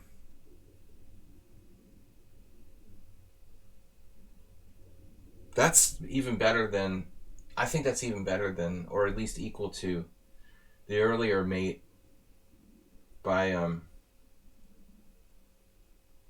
Mr. Slow. That is just devastating. I don't think I would have seen it. I've been too happy to just like start taking all of his stuff. It's probably made in 7 or something. That's an awesome dude. Awesome mate. Absolutely. Somebody's doing his puzzles. Knight f6 check is just crushing. Mate in 3. Nice job, dude. Great game. Alright, so we got to get through the other games. I've only done 4 games so far. Jim, LVN, Mule Skinner. We got 6 games in 1 hour. 10 minutes per game. Has Jim been here? I'm gonna miss Jim's submission. Gotta scroll through my hate mail. There it is. Game for Thursday. Battle in a classical time control simul against an IM from Israel. And I hallucinated. Jim does badly in these. It's funny. He's a really good bullet player, but he always seems to lose because of time pressure. It's like a Grishuk sort of thing.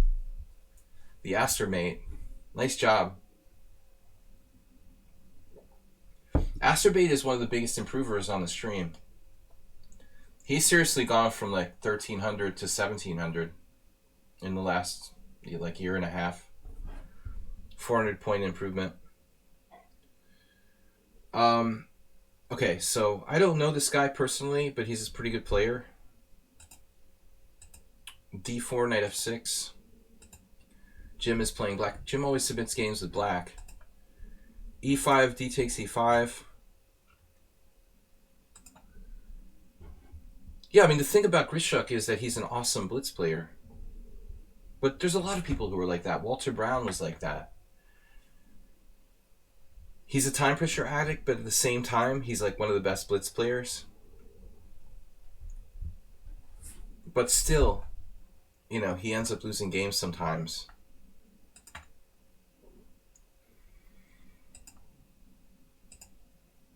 Anyway, I'm not going to commentate too much here. This is all standard. I played this line with white many times.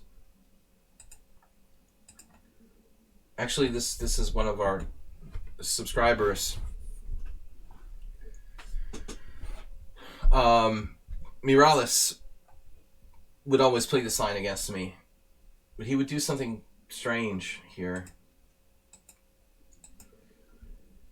Miralles always plays d6.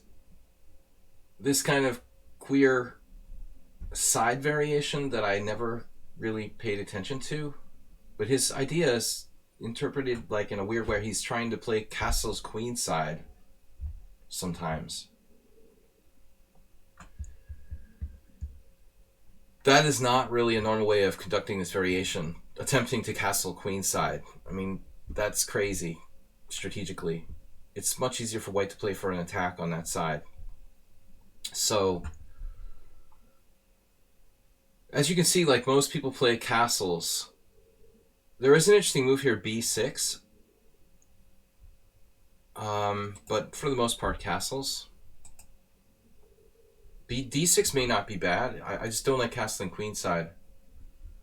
Or even attempting to castle queenside. Yeah, see this? Jim, do you study with Miralles or something? Like, not the first time you've played one of his openings. I don't know what it is with bishop d7. It's a move, though.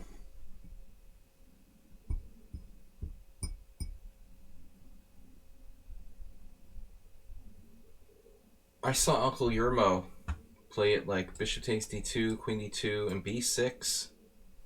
But the next move, usually. I played Chessmaster 2200. Chessmaster 3000. One of those old chess masters used to play this with black. I probably had games against the computer, like tons of games against the computer from this position with white. Rook c1, I tried everything. b4. I even tried to like sacrifice pawns with c5. Slightly better for white. But this move, bishop d7, it's again what Morales played against me. I don't really get it. What is it about? Like you're trying to go here without actually fianchettoing?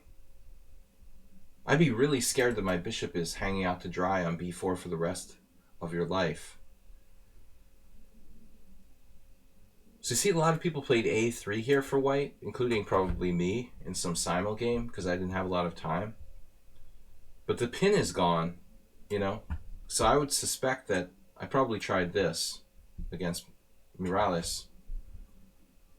I'm almost certain that we had a game where I tried knight e4. But my recollection is that it didn't work out. It's playable. a3 seems sort of stupid. So this actually got played. He played knight b3, only played in one game. Knight e4 is the best move according to the engine. It's funny. How does that even work after knight g6? Strange. Oh, the bishop's just stuck. This is a peculiar line. a3, knight f4, ef4, queen e4, ab, queen f4. Yeah, this isn't very convincing. I think that black's probably okay. I was totally mesmerized when I faced this. So Asaf Givon just plays knight b3. You played this. This is mental. Yeah, I expected you to go there with the bishop a4. As happened in this other game. Black will just try to blockade the dark squares. Just a dark square blockade. We'll try to hold on. Jim played g5. This is like mental and crazy. This is what Morales did. Did you borrow this idea from seeing his games against me? Yeah, LVN. Of course the a5. Those lines are standard, but they're more in the e3 lines. You can't do that against bishop f4. This is exactly what Morales did against me. And there were games where I even got in trouble on the king side. My bishop, he tries to do h5, something totally crazy. I wouldn't be entirely surprised if I didn't have this exact same game in one of my simuls or blitz games with Morales. a3, bishop, oh, knight c6. I was expecting bishop c5 here. That drops a piece. Oh, that doesn't work. So he actually trapped your bishop. Whoops. Alright, well, knight c6. It works, it works. Here, bishop c5. So white has the two bishops, but nothing special. It's hard to start the queenside play. You need b4, maybe b4. Meanwhile, there's a discovery. So he sidesteps that, and then here comes the rook g8. But why not h5? Yeah. This is much more logical.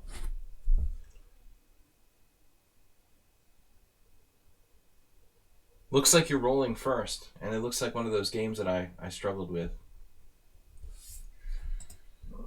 But this seems unnecessary to play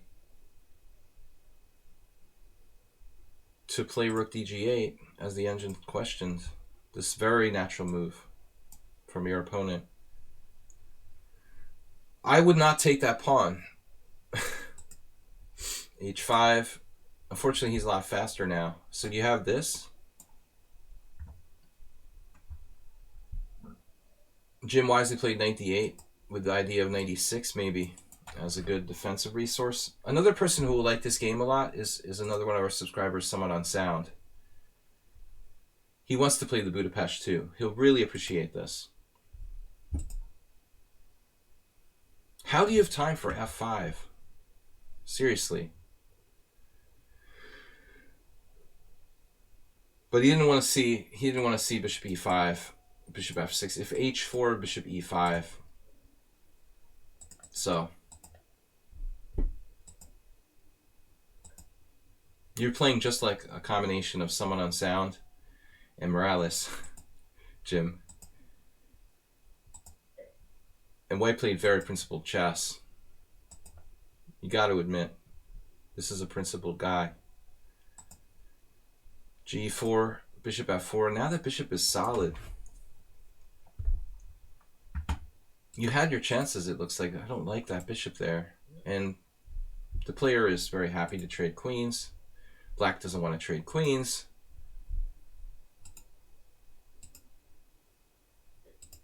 And now g3. Almost feels like a Sicilian.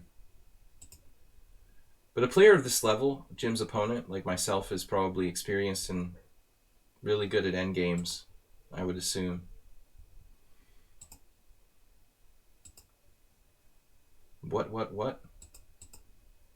I understand you not wanting to trade queens here. But queen f8 keeps c5 protected. Very hard to find counterplay. And it's starting to look scary. So you did trade e5. So if rook e8, f4, white has protected passer, Jim played this. It also opens up his bishop. This is a great move. It's a great move. I mean, this is basically lost. If you play rook e8, reactionary move like f4, you're on the verge of losing. So f4, prophylactic. Yeah, I don't think white's winning here. It's probably a draw. But you could easily win. First things first, blockade. Bishop e6. Just tie him down to c4 and you're threatening rook f5. Okay, there's a problem.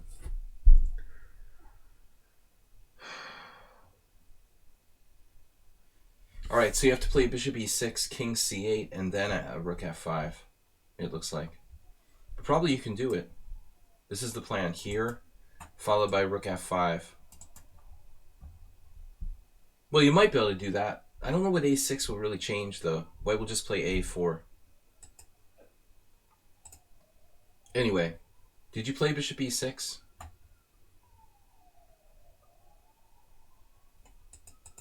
You did play it, okay. Here.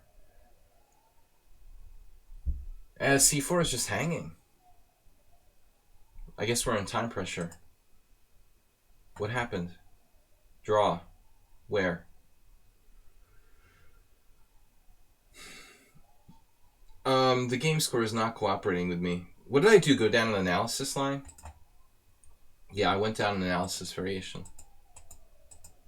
This is the actual game.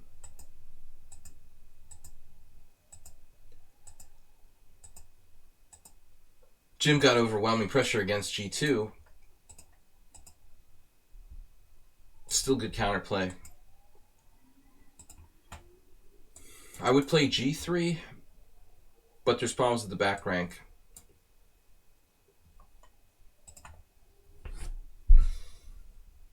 Yeah, this is stronger.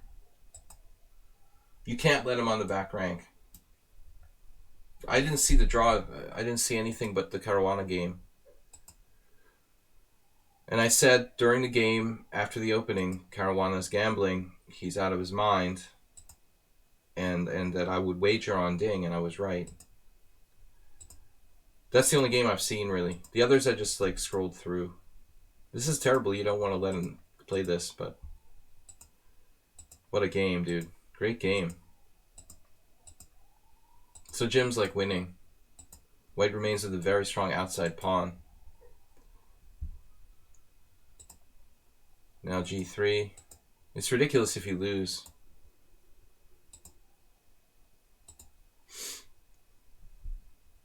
How much time? I don't know how much time he has here, but they're probably both blitzing. This is a lot of position. What happens if bishop takes f3? No. Draw. Great game, man. I mean, I can't go over all these games, though. That was just too complicated to touch on in 10 minutes. I don't know what this is, Bob. What did you just send me? Like your own submission? I don't think we have time. LVN. You saw me in lichess saying that Fabi was gambling. Yeah, I mean, it's a strange decision to sack a central pawn against like the third best player in the world. But maybe that's just me. There was some anonymous candidate master that was pissing me off, like basically dissing what I was saying as untrue. But first of all, like if you're anonymous, you have no track record. Like I don't really care what you say.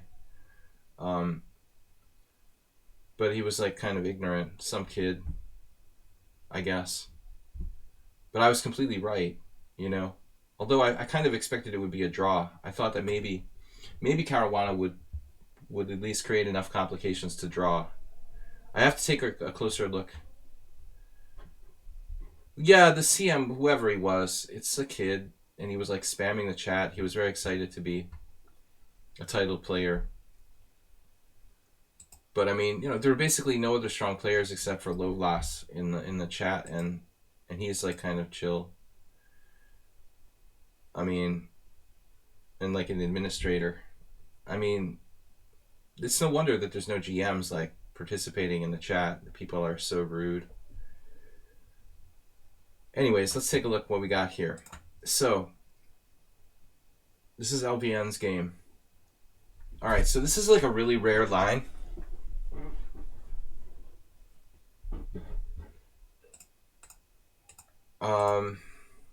Oh, okay, so exchange variation. I mean, 2 knights. Yeah, so knight f6. Somewhere I saw this recently. I think it's in, there's a book by Lipnitsky called Questions of Modern Chess Theory or something like that. And oddly enough, I think this exact variation is mentioned in the game in there. Like, someone really strong, Korchnoi, played. But knight g3, h5 is known. Like, this is known. I'm a big believer in h-pawn moves. Unfortunately, a lot of people are too conventional to play like h5. You know, I think that's even very strong, honestly. I would certainly play h5. So instead we have knight on bd7. Now, I mean, we'll just transpose to a normal Caro-Kann, I guess. Bishop c4, e6, d4. Knight b6 is not a bad move. Bishop e3, bishop g4, walking into the trap. And you have bishop takes f7 check, don't you? Or just knight e5. Why is this not good? Knight e5, bishop e6. So why not bishop takes f7 check? King f7, knight e5 check. You're just winning a pawn here.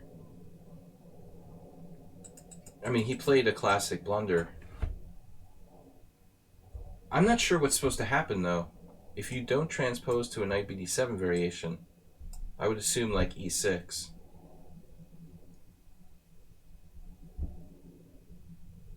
It seems... I don't know what other plan does white have but going back into like a main line with d4.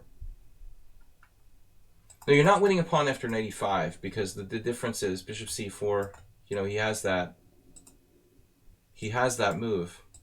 The ugly move, you know, bishop g4, knight e5, bishop e6. This is playable.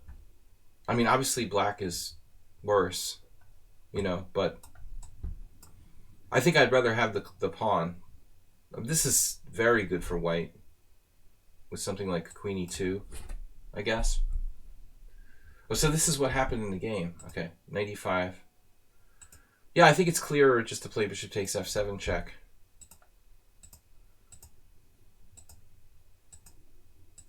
You play d4. I don't think you're required to play d4 anymore. I think that the game is like should be decided by this weakness. And now you're like lower liability if you play d3. So probably you shouldn't even play d4. Because d4 he can break you with c5 too. I was thinking just queen e2 and castle kingside and play d3. And there's nothing that black can do. You just slowly will beat him. There's no reason to do anything fancy. You're winning the position based on strategic features like long term. You don't play for attack here. You just win by the long term weakness of e6. So I think you shouldn't even play d4. This is a threat, though. You're right about that. This is a threat. It's a double attack. And that's why you need to play queen e2 or castle. Castles is also okay. Castles, queen d5, queen e2. And then the plan is just d3. I don't think there's any chance black should survive here. You can play like a4, a5 on the queen side. The pile up along the e line will be unpreventable. It would take like alpha 0 to save black's position. So this is a slight mistake. I think d4. Still white is much better. But you give him a little bit of counterplay by giving him something to attack. He has something to chew on, you know. Now you're tied down to that d4 pawn temporarily, which is a pain. Yeah, I mean, I don't know about h5. I mean, it's hard to blame him for lashing out with an aggressive move. It looks like you have queen d3, though. You have queen g6 check. And if he castles queenside, you're just winning an exchange with knight f7. Probably his best would be something like this, just like losing the exchange. I don't know. What is he going to do? If rook h6, he hangs it. He can. It's the virtue of the bishop on c1. Yeah, no, he's in bad shape. Maybe he can play like some insane move. This looks really strong. So what did you do? Knight g6. It's good, but it's not as good. No, and he could survive now. Possibly. Though it does look powerful. I'm not sure that winning the h-pawn is really that clear. You might give him some play along the h-file.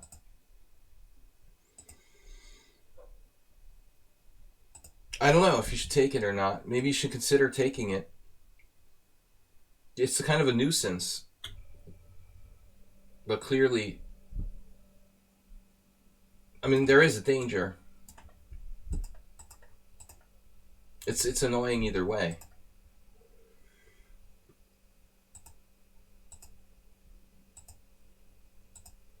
You see, this is the problem. If your pawn was on d3 instead of d4, you would have no problem here with this annoying threat against your d4 pawn. Now you had to play c3, and he has time for some sort of counterplay. But I mean, even now, you may be crushing him. Looks like he's still... Yeah, he's still lost. He's still lost. He might have had some opportunities, but he's still lost. This was a good move, actually. h3. Great try. If you could trade queens, you'd be almost 100% winning. That's a really weird move.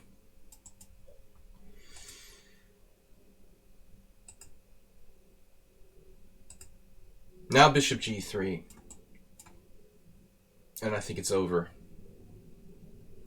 So actually, instead of this, you should play like bishop h4. That's the worst when they have a bishop. White has a bishop on g3. There's nothing he can do. He'll have to sack exchange for it. It's so good. You sort of forced him to sack an exchange. Black still has practical chances here with the e5. Oof. It's a little bit touch and go now. This looks messy. I mean, he's got a lot of active threats. Your king isn't that safe. You do have rook d4. He doesn't want to trade pieces. Now he has bishop g7. Man, it's a mess. You could just take now. He can't trade queens. You need to trade queens, and you can do it with queen g4. Great. So now you're probably winning, as long as you get the queen off the board. And the h-pawn. The h-pawn wins. But you've got to make sure that it gets there. Yeah, I mean, he can't trade rooks. He should try to menace the h-pawn somehow with like rook d4. Here I'm not sure what the best method is. Okay, now you can go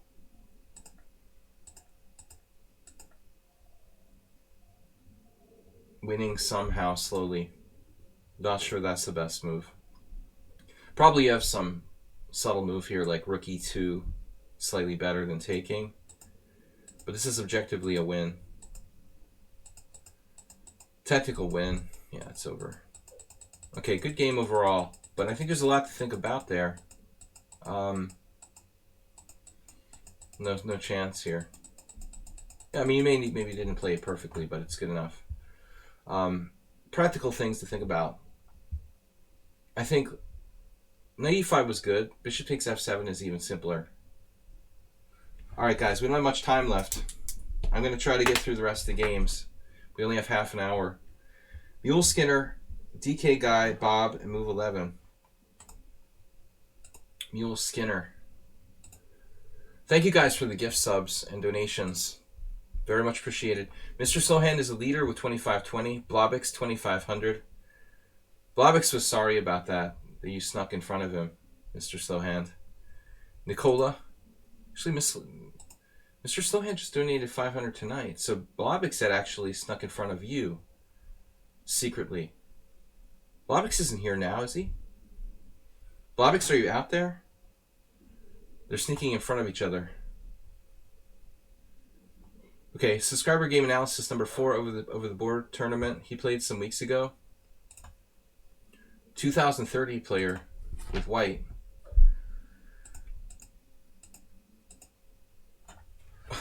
This is, oh, what? No, you said white. I'm in the wrong game. Which game?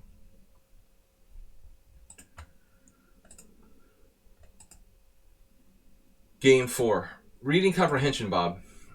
Reading comprehension. Remember. Game 4. White. I can't believe it. I can't believe it.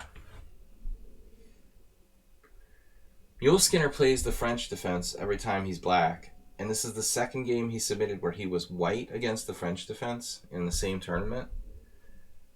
Like, every one of his opponents automatically plays his own opening against him. That's really strange. What is the chance of that? You play the French religiously, and every time you're white, you get a French defense. Last time we saw a game, he lost. 92, knight f6, e5.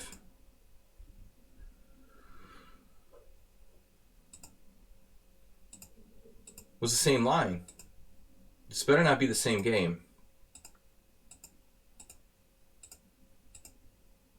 Because last time I talked about queen f6.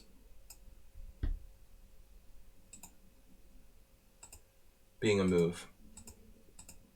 We did the same exact variation. Ah. So, Mule Skinner, is he here with us, actually? Last time we had castles, bishop f4. That was the variation. And Mule Skinner lost to a young FIDE master. But Mule Skinner castles and black plays queen c7, preventing bishop f4.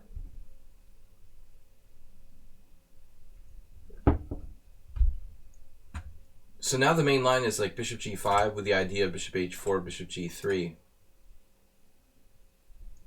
The key to the French defense is like trading off black's dark squared bishop, apparently. so it seems. But I have found in my brief analysis of these kind of positions that the queen on c7 sometimes finds itself exposed on that c file. Move 11 actually knows what we're talking about here. You've had some games in this line, or these types of lines. So knight c3 immediately attacks that guy or girl with knight b5. Another idea with knight c3, it opens up some squares for the queen, for queen on e2, but also you've got knight a4, knight c5 later on. Maybe. Increases our control of e4. If you're following a Michael Adams game on the white side of the French, you're probably doing all right, I would say. The guy has like the strongest performance rating in history against the French defense, probably. Knight c3, a6, bishop g5. Again, you got this. Also rook c1. Yeah, it's a tough call between rook c1 and bishop h4. Easily the most constructive moves. I would wonder, in passing, about queen e2.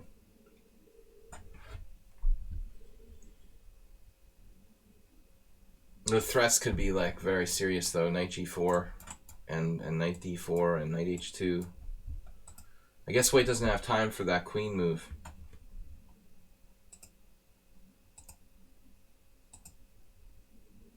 No, so here.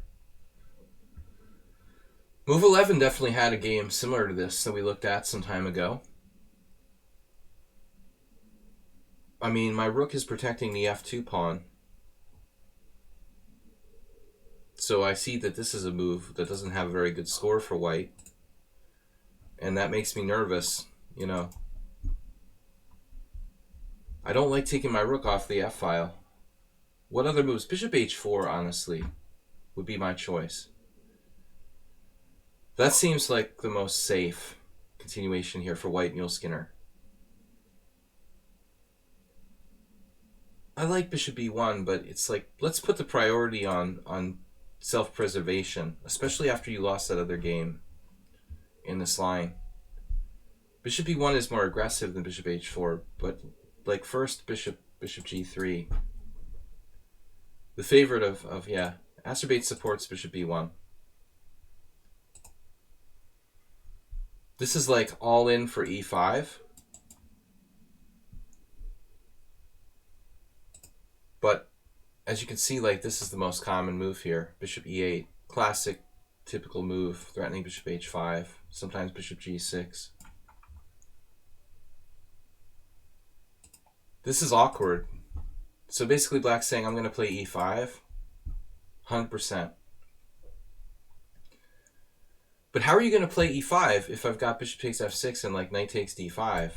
How is black planning on playing e5 here with the amount of pressure that we have against d5? So this has to be a mistake. Another idea for black might be king h8. Not sure if it really helps that much though. The king might be a touch safer there. You can just as easily get mated on h7 though, with Acerbate's other favorite move, queen d3 and queen takes h7, which we almost saw today. Yep, much better than your other game in the French. Now bishop h4. Aha. So it's not only e5, he played knight h5, and this looks like a good move.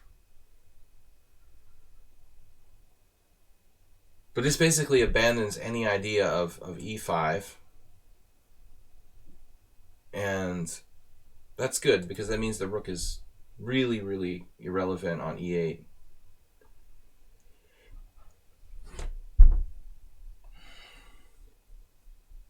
You've got to look for bishop h7, knight g5 check.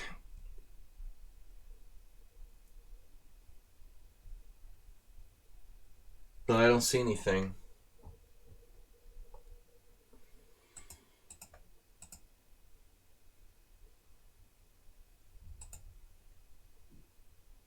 I mean, Mule Skinner now plays knight g5, but I mean, this is a very, very big move.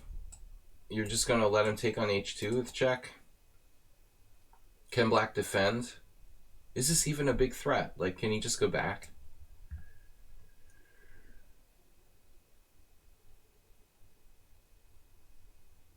What if he just goes back? I guess it wouldn't hurt you, you know, to any degree. He might have to. I mean, the idea would be like knight takes h7. This is the game.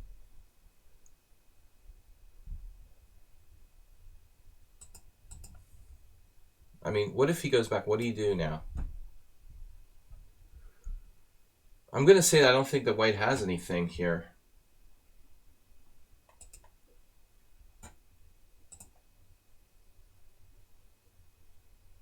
Yeah. You suckered him. But I mean, what are you supposed to do? What other move is there actually after knight h5? You could just play this. And bishop g3 should be okay, no?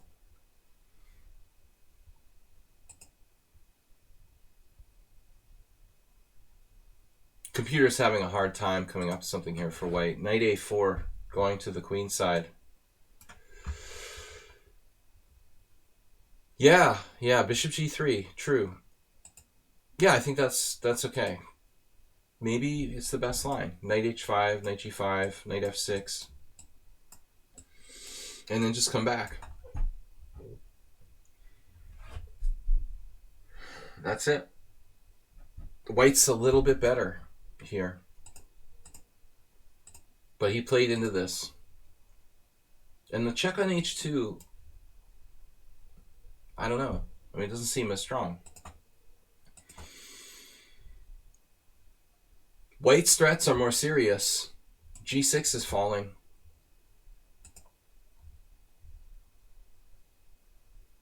This move, I admit that I didn't see, but does g3 work?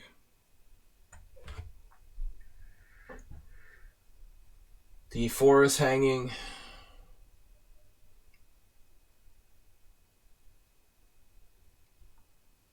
I mean, my first move would be g3.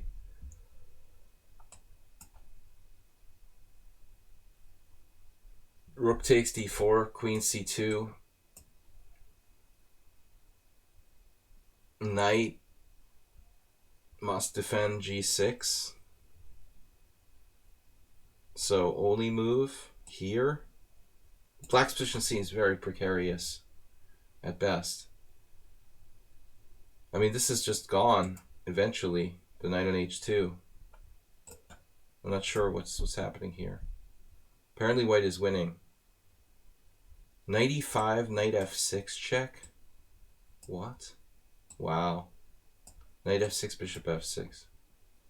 This bishop is gone. Alright, guys. Anyway, it looks like you swindled him. Not really swindled, but I mean, you tricked him. So he tries to play this. Attack g6. Only move. So there's a lot of game here left.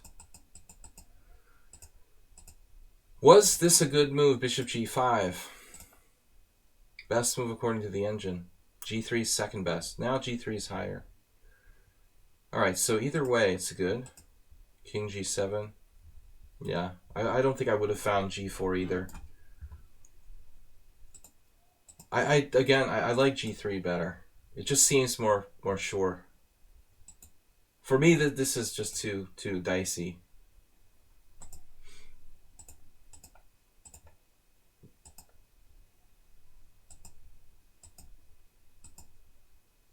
Man.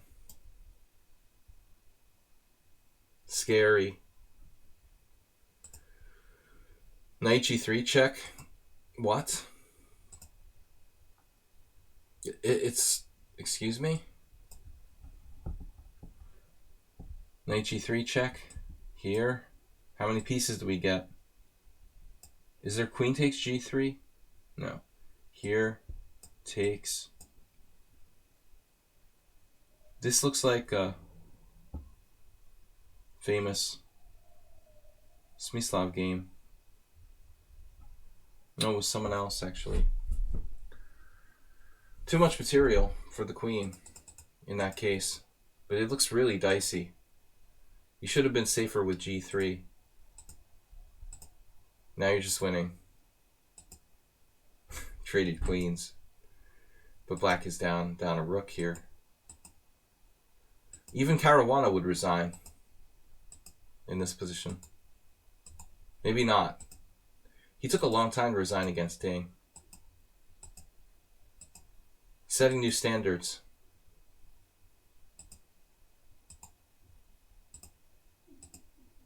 The game was drawn at last. Oh my god.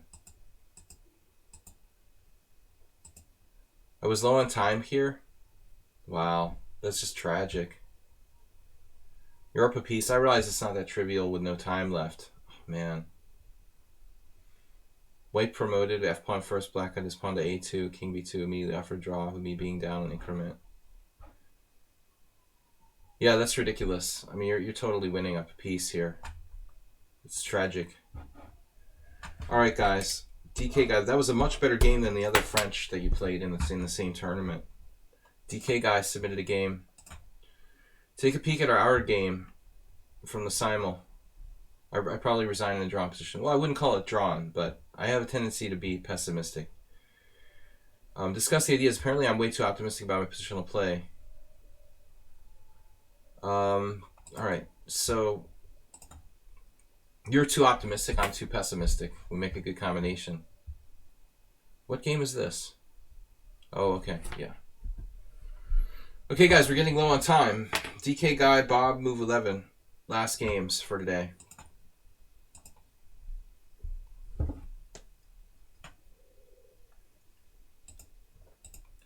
Getting more sort of tricky about trolling names, so we take longer to pick them off.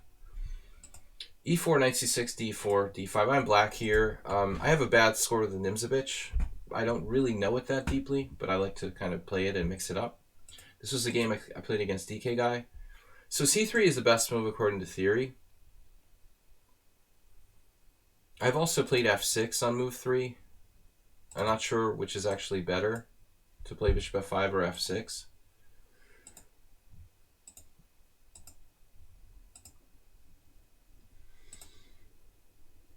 I've actually seen f4 occasionally here.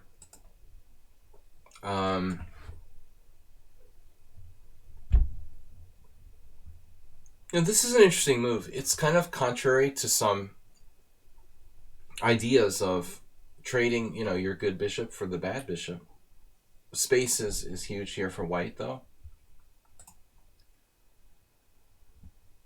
It looks like there are just different plans, different plans to play. I don't know what's best. Knight f3, kind of traditional. Bishop e2, not trading pieces type of plan.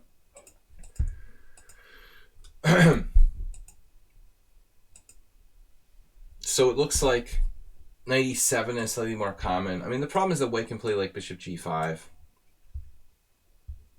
I would be most concerned about that.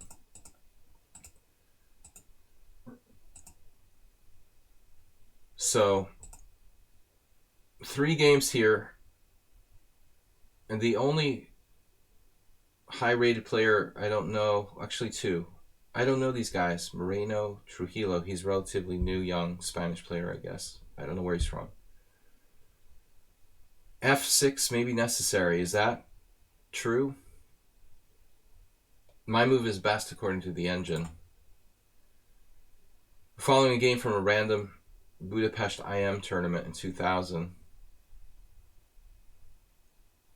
I prefer Ding to Wang. Stronger. He's definitely stronger.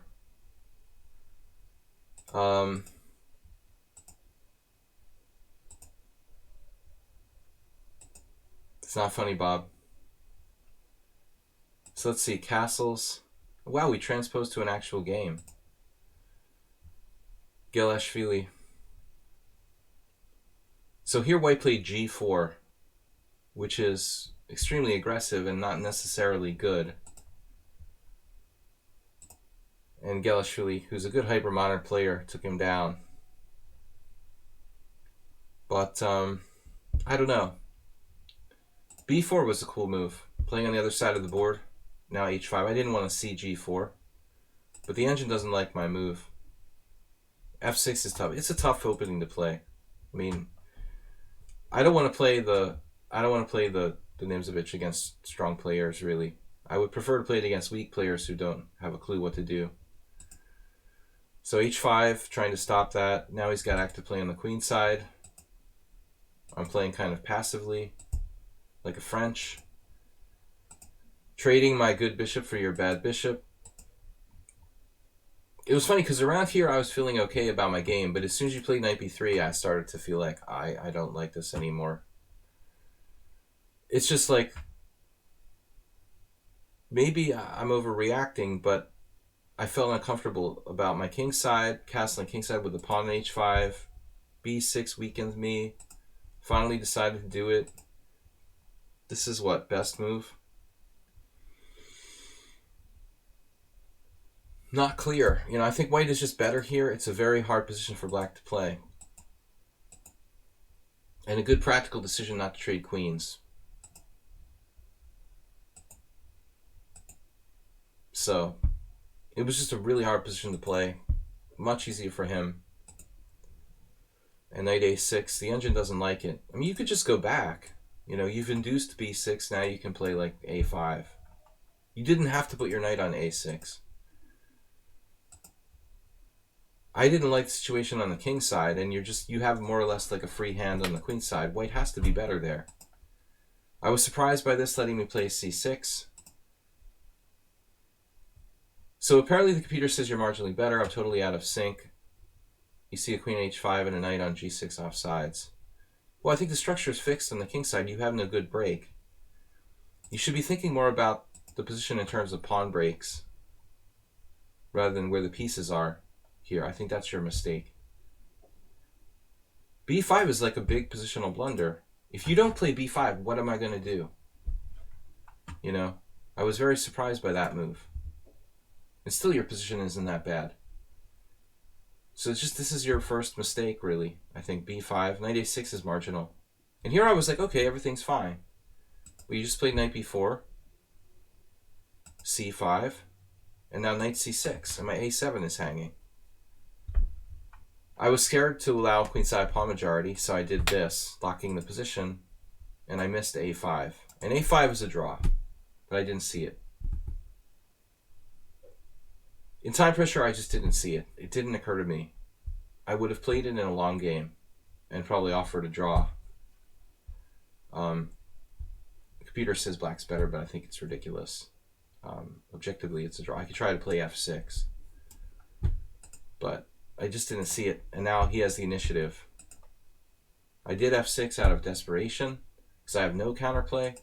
Here, here, here, here, I'm tied down. And frankly, I mean, I think I resigned.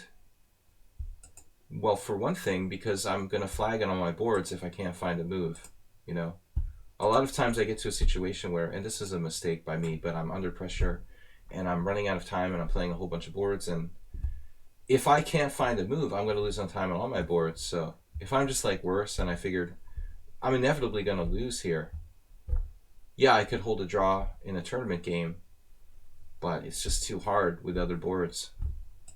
So, and this is a mistake, giving you that d4 square. But basically, I guess I could just move back and forth, like queen h5. The problem is you can infiltrate on the a file. What am I going to do here? Rook a7. The engine might say this is like plus 0.4. You know what? I think it's more like plus 1.2 for white. In the terms of like practical playing this position, the computer is basing its evaluation on black playing perfect moves. But if I don't play perfect moves, it's very unpleasant. So I think, in a way, like from the practical standpoint, white's advantage is even bigger. I mean, I've resigned much better positions than this. But this was a clear mistake, you know, and now I was terrified of a knight coming to d4. And we both made some mistakes. But I guess here, I'm losing b6. I'm losing on time. And I just didn't see. What am I going to do? I can't play knight c8 here. This is ridiculous. Basically, I didn't see a tactic here. There's some sort of tactic with knight g6. Tying him down to f4. I probably looked at knight f5 and said, I'm just dropping a pawn, I resign. But I didn't realize I could play knight g6 in this position. Very low on time. And it's only 1.1, and I wouldn't call it a draw. I mean, I think you're still better. But maybe it is a draw objectively. Just too hard. I mean, there's no way I can survive in all my games here. So, for the sake of my other games, you know, I gave up this one, if nothing else. Alright, I don't know what Mr. Slowhand, what did you send me? Oh, okay. I've got to go, though. Alright, last two games, quickly. Blobix. What is this? Very kindly what? Very kingly. What is the Trump word? What is that word that Trump made up? Not kofefe, but the other one. Bigly. Okay. Very bigly. Bob, is this the game you want to submit? This last one?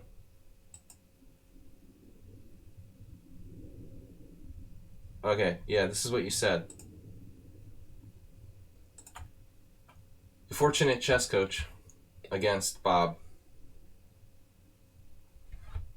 Bob is champion stream donators, subscription donators. Bob is black. The graph is all over the place. Whoa, I don't want to look at it. Get the graph out of here. That'll bias my analysis. Alright, so Bob is black. d4, d5. Ooh, the Chigorin. An interesting Fortuna Chess Coach chose my favorite move, g3. You know, I didn't really think of playing this for years and years. Only in the last, 5 years, I realized how good this is.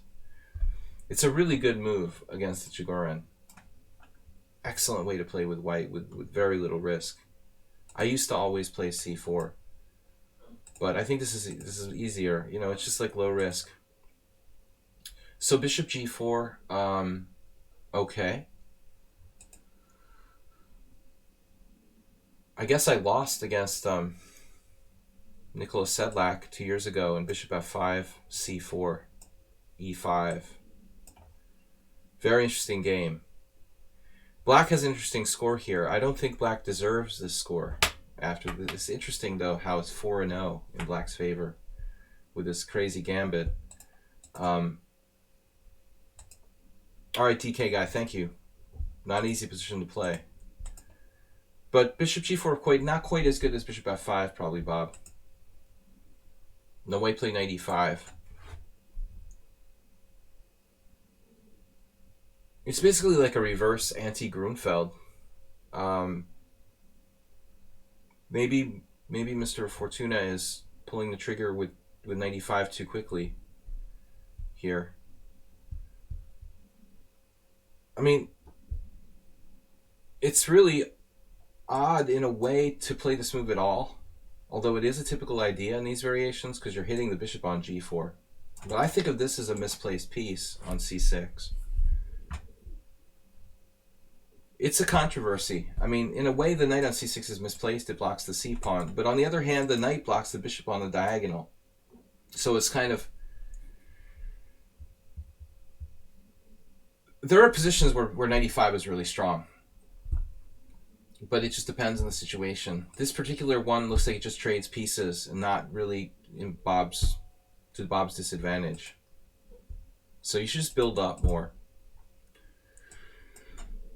Bishop g2, queen d7, maybe castles. And there was a game that Wojciech had, I swear.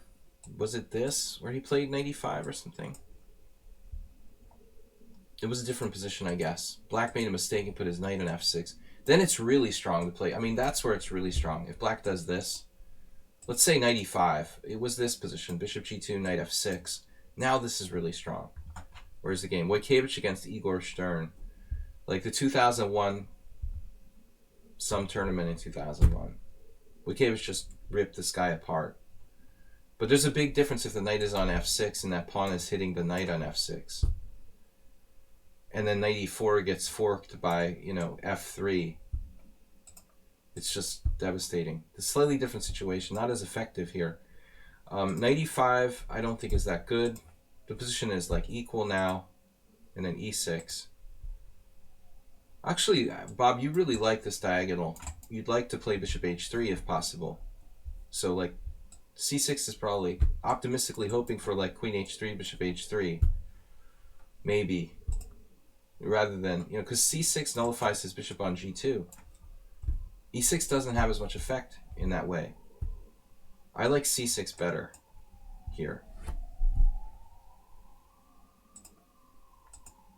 e6 is better for your development, but you're not really in that much of a hurry to develop now. Nobody's really threatening anybody. It's not like an e4, e5 game.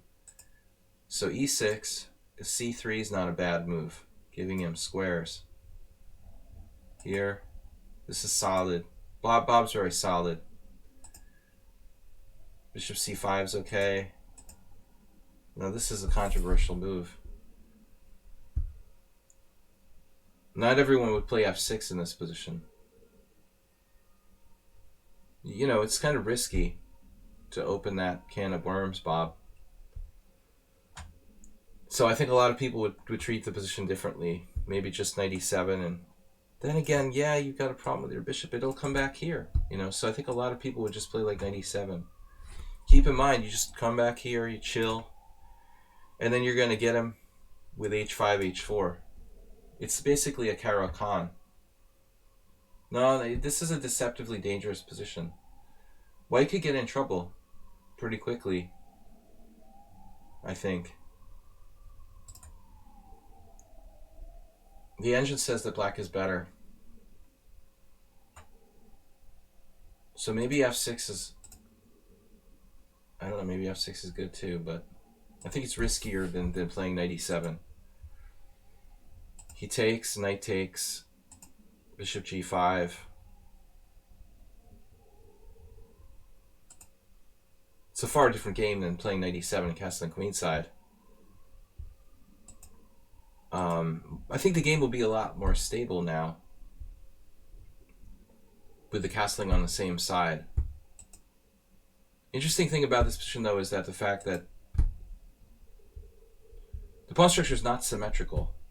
So it's not really like drawish. But I mean, basically, Fortuna doesn't want to trade the bishop off if he doesn't have to. Can he play bishop f4?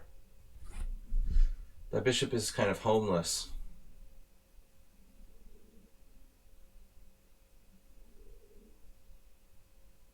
I mean, obviously it's very dangerous if black can get in e5. There's already tactics here. Possibly e5, bishop e5, queen e8, bishop f6, bishop e2, for example. What's happening here? That looks the kind of disaster that could happen. So that's why he didn't play bishop f4. But I think now we entered the situation where black just has the bishop pair. Although I don't know why you didn't take with the queen, developing a piece, threatening bishop takes f2 check. He was too busy. Talking about coronavirus. Rook takes f6, h3. Looking for tactics.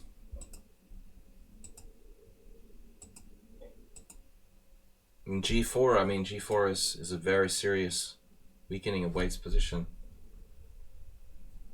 You'd rather not make any pawn moves here with white. What about bishop f3? I mean, I know that looks weird, but if you could trade pieces, your chances of preservation might be... Black's still better no matter what, though. Like the engine says, queen e1. White's in a very unpleasant position here.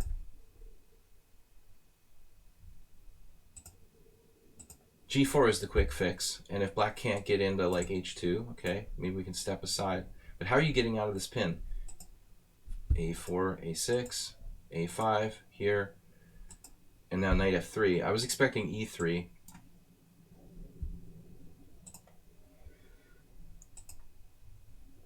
Astrobate-like ideas, Bob. Very subtle.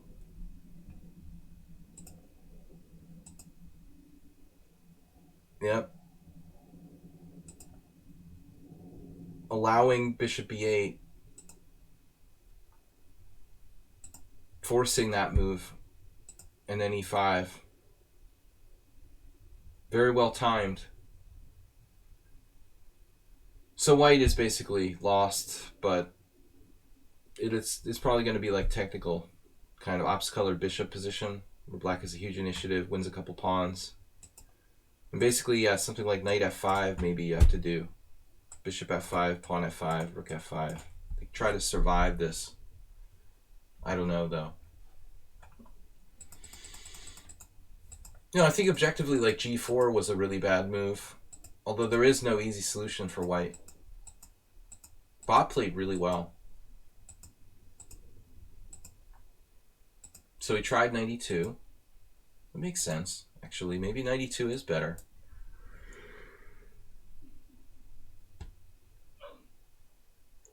So if black is just patient here, just,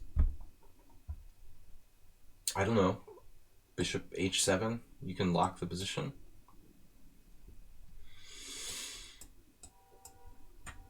Try to create like a force field, essentially. I'd like to have some time here for black. I think you could win if you had a lot of time, could find perfect moves. H5 feels kind of desperate.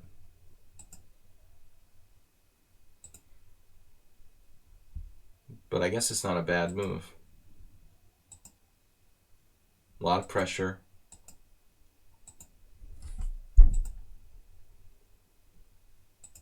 It wasn't easy to find a way to break through. Actually, I didn't really like H5, but I don't know. Can we find something more fluid for black here? Oh, the engine just wants to sack the exchange straight up. I was saying like bishop H7. But again, it's hard to break through after F5.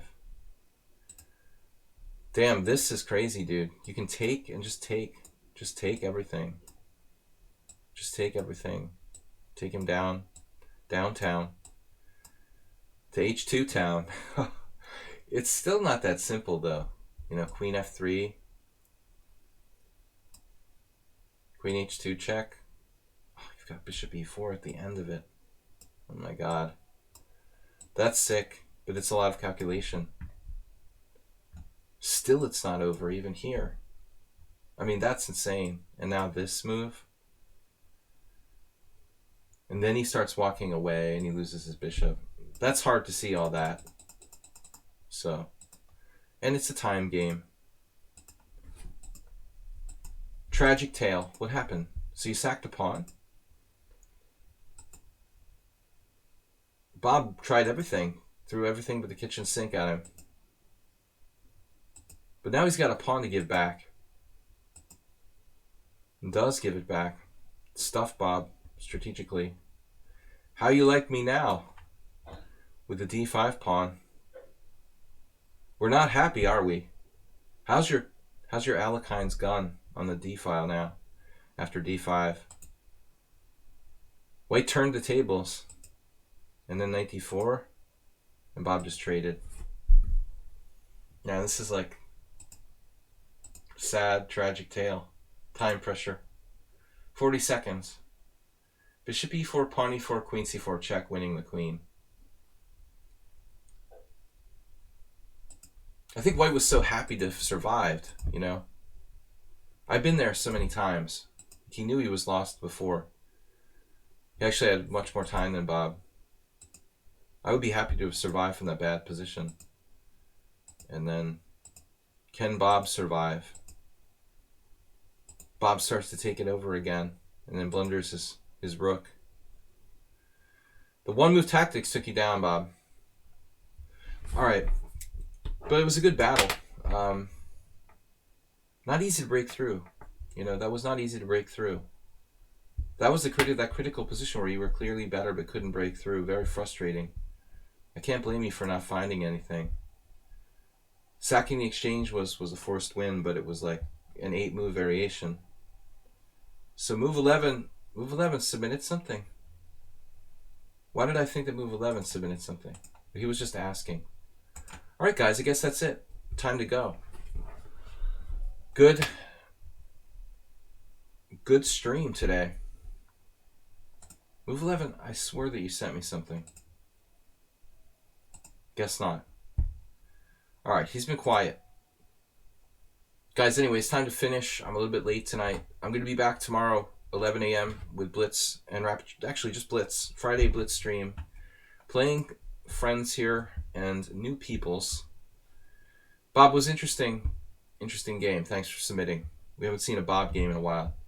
Thanks everybody for joining me, and thanks for the gift subs. We appreciate during this time of need. Thanks everybody. Don't forget, wear your mask. Alright, don't kiss any strange pandas. Bye bye.